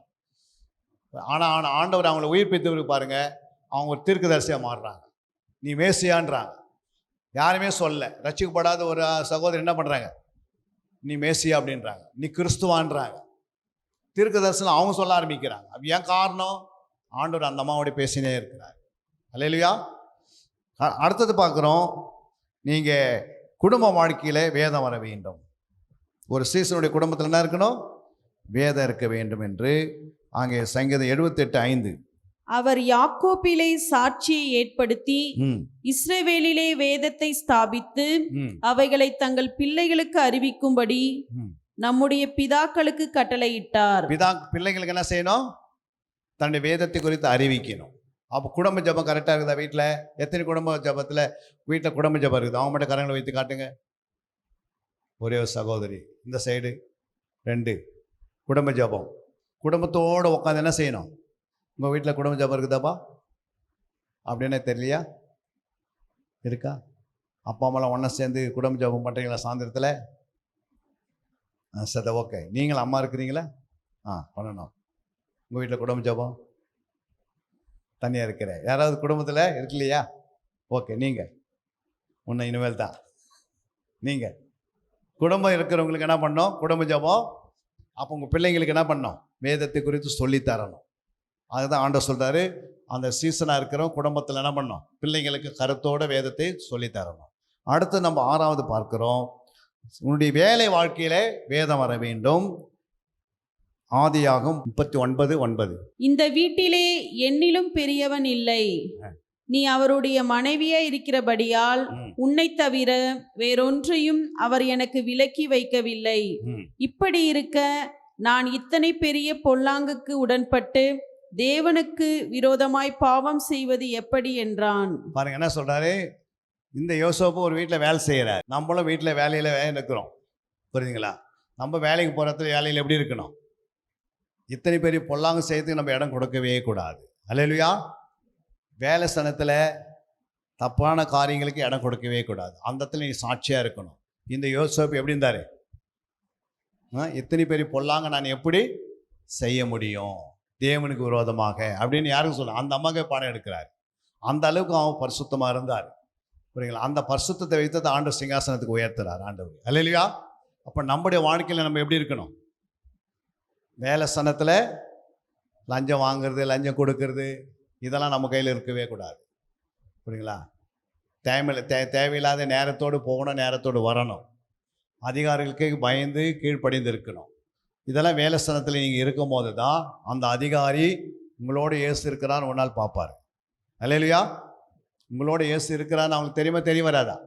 பாருங்க, அவங்க உண்மையாக இருக்கிறாங்க, உத்தமமாக இருக்கிறாங்க, தேவனு பயந்து இருக்கிறாங்க, எது பேசணும் எப்படி பேசுகிறாங்க, உண்மையாக பேசுகிறாங்க அப்படின்னு அவங்களே மனம் திரும்புகிற அளவுக்கு ஆகிடுவாங்க. புரியுதுங்களா? அந்த அளவுக்கு நம்ம வேலை ஸ்தானத்தில் அப்படி உண்மையாக இருந்தால் அந்த வேலை ஸ்தானத்தில் நிறைய ஆத்துமாக்கள் என்ன பண்ணிக்கலாம், ஆதாயப்படுத்திக்கலாம். புரியுதுங்களா?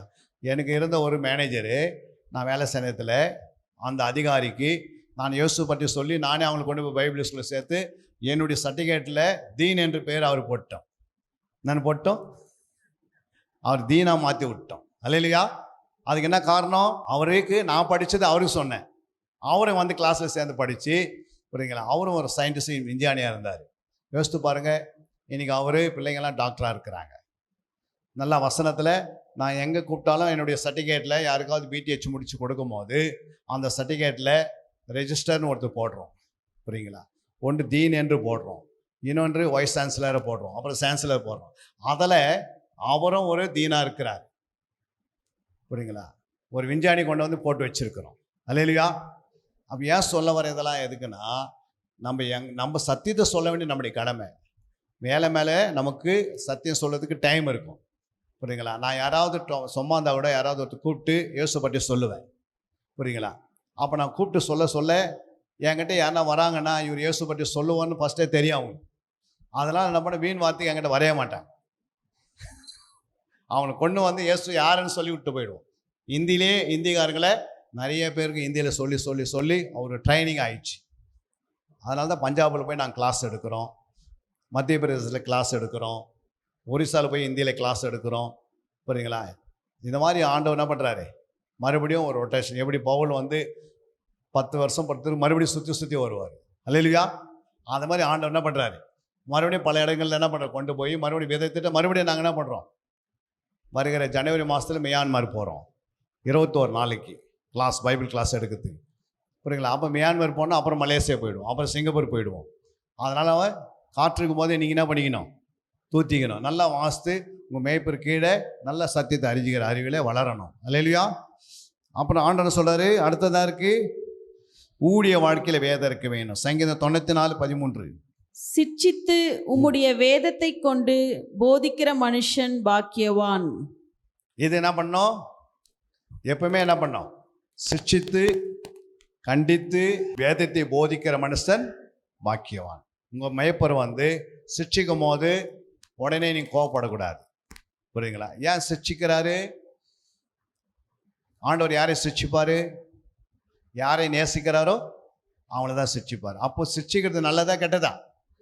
இப்போ லேட்டாக வர, ஏமா லேட்டாக வரேன்னு கேட்டால் அதோட அவன் சர்ச்சை விட்டு ஓடிடுவாங்க. அப்போ அவர் கேட்கவே முடியாது. அப்போ அந்த சர்ச்சுக்கு போனாலும் அங்கே லேட்டாக வந்தால், பரவாயில்ல மணி 10 மணிக்கு வர ஆள் 11 மணிக்கு வா அப்படின்னா அது நல்லதா? லேட்டாக வரேன்னு கேட்கறது நல்லதா? புரியுங்களா? ஏமா வரல, வெனஸ்டே ஏன் வரல, 1 மணி நேரம் வந்து ஜோம் பண்ணி இருக்கலாமே அப்படின்னு கேட்டால் 1000 பொய் சொல்கிறது. புரியுங்களா? தேவையில்லாத பொய்யெல்லாம் பேசுறது. வெள்ளிக்கிழமை ஏமா வரல அப்படின்னா இரவு ஜபத்துக்கு ஐயோ அன்றைக்கி நல்லா நான் தூங்கிட்டேன் அப்படின்றது. அதாவது அசதியாக இருக்கிறவர்கள் என்ன பண்ணுவோம், தேவனுடைய வசனத்தை அறிந்து அசதியாக இருந்தால் சபிக்கப்பட்டனா மாறுறாங்க. சாபத்தை தானாகவே ஏற்றிக்கூடாது. அசதியாக தேவனுடைய வேலையை செய்யக்கூடாது, ஜாக்கிரதையாக செய்யணும். அப்போ சிட்சித்து போதிக்கும் போது அதை நமக்காக தான் பேசுகிறாரு. கர்த்தர் இந்த வார்த்தையை எனக்கு கொடுத்ததுக்காக ஆண்டவருக்கு நன்றி செலுத்தணும். அல்லையா? நம்ம கண்டித்து பேசுகிறாரு, அது நன்மைக்காக பேசுகிறார். துன்மார்க்கனை கண்டித்தா லட்சம் அடைவான், ஆனால் ஞானவானை கண்டித்தான் மகிழ்ச்சியாக இருப்பாங்க. அப்போ நீங்களாம் யார்? ஞானவான்கள். கர்த்தருக்கு பயந்தவர்கள் தான் ஞானவான்கள். அப்போ ஞானவான்களை கண்டிக்கும் போது, அவங்களை சிட்சிக்கும் போது, அவங்களுக்கு நம்ம சொல்லும் போது எடுத்துப்பாங்க அந்த ஆலோசனை டக்குன்னு. புரியுங்களா? ஆலோசனை இல்லாத இடத்துல ஜனங்கள் சீர்கட்டு போயிடும். ஒருவருக்கு ஒரு புத்தி சொல்லணும். புரியுங்களா? அங்கே சொல்லப்பட்டிருக்கிறது எபிரேயர் 10:25 என்ன சொல்றார் ஆண்டவர்? சபை கூடி வருதலை சிலர் விட்டு விடுகிறது போல நாமும் விட்டு விடாமல் ஒருவருக்கொருவர் புத்தி சொல்ல கடவோம். போதும். அப்போ சபைக்கு நீ வரவங்க என்ன செய்யணும்? விட்டு விடக்கூடாது. புரியுங்களா? சபையில் என்னென்ன ஃபங்க்ஷன் நடக்குதோ அத்தனையும் கலந்து கொள்ளணும். அந்த வாரம் வராங்க பாருங்க, அவங்களுக்கு என்ன நடக்குதுன்னே தெரியாது. புரியுங்களா? அதனால தான் ஆண்டவனை சரி அனுதினம் ஆலயத்துக்கு வரணும் சொல்லப்பட்டிருக்குது. உங்களுக்கு வேலை நிறைய இருக்கிறதுனால அனுதினம் 1 மணி நேரமாவது ஆலயத்துக்கு வந்து ஜெபம் பண்ணிட்டு போகணும். அந்த மாதிரி வச்சுக்கணும்.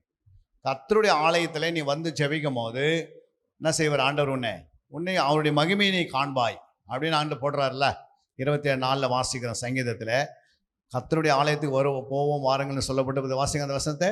கர்த்தரிடத்தில் ஒன்றை நான் கேட்டேன், அதையே நாடுவேன். நான் கர்த்தருடைய மகிமையை பார்க்கும்படியாகவும் அவருடைய ஆலயத்தில் ஆராய்ச்சி செய்யும்படியாகவும் நான் என் ஜீவனுள்ள நாளெல்லாம் கர்த்தருடைய ஆலயத்தில் தங்கியிருப்பதையே நாடுவேன். பாருங்க, அவர் நம்ம சிங்காசனத்தில் இருக்கிறவரு ஜெபம் பண்ணுகிறாரு. என்னன்னு? நான் ஜீவனுள்ள நாளெல்லாம் எங்க இருக்கணுமா?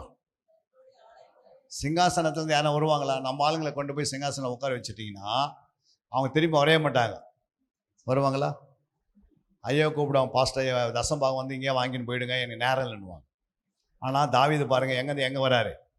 சிங்காசனத்திலிருந்து தேவனுடைய ஆலயத்திலிருந்து ஆராய்ச்சி பண்ணணுமா, அந்த ஆலயத்திலே தங்கியிருப்பதே நாடுவேன். அது எப்படி நாடுவாரா? என்றென்றைக்கும் அங்கேயே இருக்கிறதே நாடுவேன்றார். அப்போ தேவனுடைய ஆலயத்தில் அவன் ருசி பார்த்துட்டான். அதனால தான் தேவனுடைய ஆலயத்துக்கு வந்துடுறாரு. நீங்கள் வீட்டில் ஜெபிக்க முடியாது, புரியுங்களா? வீட்டில் வந்து ஜெபி பண்ணுறதுக்கு ஒரு அறை இருக்கணும். இல்லை, மற்ற 6:6 படி ஒரு அறை இருந்தால் ஜபிக்கலாம். அதனால தான் ஆலயத்தில் வந்துட்டீங்கன்னா அந்த பிரசன்ஸ் உங்களுக்கு சமூகத்தை சீக்கிரமாக அனுபவிக்க முடியும், புரியுங்களா? அசைவாடல் வேகமாக வரும். ஏன்னா இந்த இடத்துல எப்பவுமே என்ன பண்ணுறோம், வசனம் இவ்வளோ பேசினுக்கும் போது இந்த வசனம் எங்கே போயிடுச்சு? இந்த காற்றுக்குள்ளேயே இருக்கும். இங்கே ஆவியான அசைவாடிக்கொண்டே இருக்கிறார். அப்போ தேவ ஆவியான அசைவாடும் போது நம்ம இந்த இடத்துல இந்த முழங்கால் படித்து ஜெபம் பண்ணி நம்ம மேலே ஆவியான வேகமாக இறங்குவார், புரியுங்களா? அந்த ஆவியான இறங்கும் போது உங்களுக்கே தெரியும் ஆவியான இறங்கி எப்படி நம்ம நிரப்புறாரு. அதுக்கு பிறகு பாருங்கள், உங்களுடைய ஆவிக்குரிய ஜீவியத்தில் உங்களுடைய கண்ணை திறந்தா வசனத்தை பார்ப்பீங்க, வாயை திறந்தா ஜெபம் பண்ணுவீங்க, நடந்தால் ஜெபம் பண்ணுவீங்க, போனால் சுவிசேஷத்தை அறிவிப்பீங்க. அந்த மாதிரி ஒரு பாரம் வந்துடும், புரியுங்களா? அதுக்கு பிறகு பார்த்தா நிறைய நன்மைகள் உன்னை தேடி வரும். நீ நன்மை தேடி ஓட தேவையில்ல, ஆனால் நன்மை உன்னை தேடி வரும், புரியுங்களா? உன்னை தேடி வரும் எல்லா நன்மைகளும். வேலை உன்னை தேடி வரும். உன் பிள்ளைங்களுக்கு பெண்களை பார்த்தீங்கன்னா ஒரு நல்ல மாப்பிள்ளையை தேடுறீங்கன்னா தானவே உன்னை தேடி வரும், புரியுங்களா? ஒரு நல்ல மருமகளை தேடுறீங்க, மருமகளை வேணும்னா மருமகளை கர்த்தர் கொடுப்பார். உன்னுடைய சரீரத்தில் நல்ல ஆரோக்கியத்தை கொடுப்பார். கொஞ்சம் கொஞ்சமாக வாழ்க்கையில் வளர்ந்துனே இருப்பீங்க. அல்லேலூயா. ஒரு 10 வருஷம் ஆன பிறகு பார்த்தீங்கன்னா ஒரு மேய்ப்பினுடைய கீழே ஈக்குவலாக என்ன பண்ணுவோம், மேய்ப்பினோடு இணைந்து தோல் கொடுத்து ஊழியம் செய்வோம். எல்லாத்தையும் அவர் படுற பாரத்தை நான் சுமக்கிறேன்னு. அப்போ சபையை கட்டி எடுப்பதுக்கு நீங்கள் உதவி செய்யும் போது அவர் என்ன சொன்னார் ஆண்டவர், ஒருவன் யாராவது நீங்கள் ஆண்டவருக்காக உங்களுடைய மேய்ப்பருக்கு என்ன செய்தீர்களோ ஆண்டவர் அதை மறந்து விடுகிறதுக்கு தேவன் அல்லவே அப்படின்றார். அதை கர்த்தர் திருப்பி என்ன பண்ணுறாரு, நீங்கள் செய்ததை உங்கள் மேய்ப்பனுக்காக நீ செய்ததெல்லாம் யாருக்கு செய்வாரா? ஆண்டவர் திருப்பி உங்கள் பிள்ளைங்களுக்கு செய்வாரா? அவர் ஒரு நாள் மறந்து விடவே மாட்டார், புரியுங்களா? இப்போ இந்த வசனத்தில் 7 காரியங்கள் நான் பார்த்தோம், புரியுங்களா? 7வது என்ன பார்த்தோம்? சிட்சித்து போதிக்கிறவர்கள் பாக்கியவான்கள். அப்போ இதுக்கு மேலே நிறைய வசனம் இருக்குது, போயினே இருக்கலாம், டைம் இல்லை. அதனால் நானும் சுருக்கி என்ன பண்ணிட்டேன், குறைச்சிட்டேன். அல்லேலூயா. ஒவ்வொன்றுக்கும் கிட்டத்தட்ட ஒரு 7 வசனமான இருக்குது. அதை எழுதி வச்சாலும் புரியாது. அதை நான் வாயை திறந்து சொல்லி ஒவ்வொன்றுக்கும் அதை பகுத்து பிரித்து போதிக்கும் போது உங்களுக்கு புரியும். அதனால் அடுத்த முறை வரும்போது நமக்கு டைம் நிறையா இருக்கும். 3 பகல் 3 இரவு ஜபம் இருக்கிறது வருகிற ஜனவரி மாதத்தில். 3 நாள் இருக்கிறது. எல்லாம் ஒத்து உடைங்க. இப்போ என்ன பண்ணுங்க, அது வெள்ளி சனி ஞாயிறாக இருக்கிறதுனால வீட்டை பூட்டிட்டு இங்கேயே வந்து 3 நாள் தங்கிடணும். அல்லேலூயா.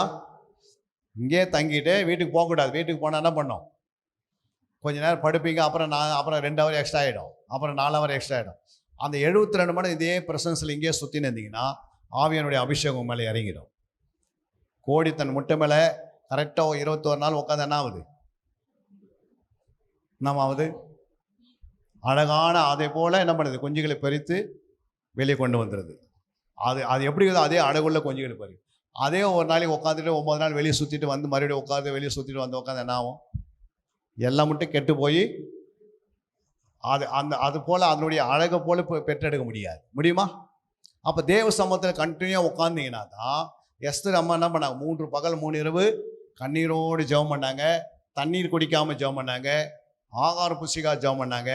127 நாட்டில் என்ன வந்துடுச்சு, எழுப்புதல் வந்து அங்கே இருக்கிறவங்களாம் யூதனை போல மாற ஆரம்பிச்சிட்டாங்க. ஊரே என்ன மாறுது, யூதனா மாறிடுச்சு. எல்லாமே நம்ம கிறிஸ்துவனா மாற ஆரம்பிச்சிட்டாங்க ஊரே. ஏன் அப்படின்னா அந்த மாதிரி ஒரு ஜபம், புரியுங்களா? போனவங்களாம் என்ன பண்ணால் அடிக்கிறதுக்கு போனால் அவங்கள கிறிஸ்துவனா மாறுறாங்க, யூதனா மாறுறாங்க அப்படின்னு எழுதப்பட்டிருக்கு.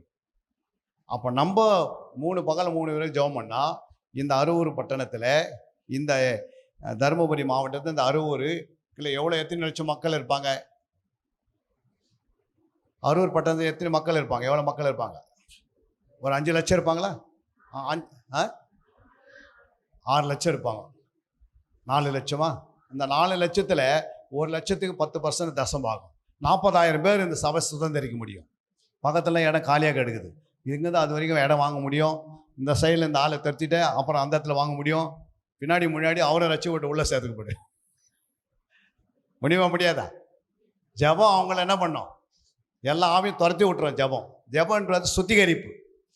எவ்வளோ ஜபிக்கிறோமோ அந்த ஏரியா என்ன பண்ணுறாரு ஆண்டவரே சுத்திகரிச்சுட்டாருன்னா அவங்களுக்கு எந்த தெய்வமே அவங்களுக்கு யாரும் தெரியாது. அவங்க யாரையுமே வணங்கவே மாட்டாங்க. நான் இயேசுவை தான் போகணும்னு அவங்க உண்மையான தேவனை அறிஞ்சிப்பாங்க. அதனால தான் ஜபம் எங்கே இருக்கிறதோ கொஞ்ச நேரம் ஜெபம் பண்ணதுனால தான் ஜபம் பரலோகத்துக்கு போயிடுச்சு. நம்ம ஜபிக்கிற ஜபம் நிச்சயமாக பரலோகத்துக்கு போகுது. இந்த இடத்த சுத்திகரித்து இந்த மக்களெல்லாம் நம்ம பக்கம் கொண்டு வருவாங்க. அல்லேலூயா. கரங்களை தட்டி தேவ நாமத்தை மகிமைப்படுத்துங்க. அன்பிற்குரியவர்களே, சத்திய வேத ஆராய்ச்சி வித்தியாசாலை தரிசன ஊழியம் 1. வடமாநிலத்தில் 300 திருச்சபைகளை உருவாக்குதல். 2. மாதம் ஒருமுறை எழுப்புதல் உருவாக்கும் எழுப்புதல் கூட்டம். 3. ஊழியர்கள், சபை தலைவர்கள், சுவிசேஷர்களுக்கென கருத்தரங்கு, அதாவது சத்திய வேத ஆராய்ச்சி நேரம். 4. டிவி ஊழியம். 5. பத்திரிகை ஊழியம். 6. CD DVD ஊழியம். 7. பவர் கேம்ப் அக்னி அபிஷேக முகாம். 8. உபதேச ஆராய்ச்சி கருத்தரங்கு ஊழியம். 9. நலிந்த குழந்தைகள் இல்லம். 10. 24 மணி நேர ஜெப மையம். 11. சத்திய தேவ ஆராய்ச்சி கல்லூரி. 12. சிறுவர்கள் உருவாக்கும் ஊழியம். 13. மருத்துவ முகாம். 14. ஜெயில் ஊழியம். 15. கைப்பிரதி ஊழியம். 16. கிராம ஊழியம். 17. மிஷனரியை உருவாக்கும் ஊழியம். 18. நன்றி துதி ஆராதனை கூட்டங்கள். 19. சமூக நலப்பணிகள் ஊழியம். 20. இன்டர்நெட் மூலமாக ஆன்லைன் படிப்புகள். இது விரைவில் வரவிருக்கின்றது. 21. தேவனுடைய வருகைக்கு ஆயத்தப்படுத்துதல். இதனுடைய நோக்கங்கள்: 1 கோடி சீடர்கள் உருவாகுதல், 1 கோடி ஜாமக்காரர்கள் உருவாகுதல், 1 கோடி யுத்த வீரர்கள் உருவாகுதல், 1 கோடி ஊழியர்கள் உருவாகுதல். தரிசனத்தை அவன் கண்டபோது அவர்களுக்கு சுவிசேஷத்தை அறிவிக்கும்படி கர்த்தர் எங்களை அழைத்தார். புறப்பட்டு போக பிரயத்தனம் பண்ணி. அப்போஸ்தலர் நடபடிகள் 16:10.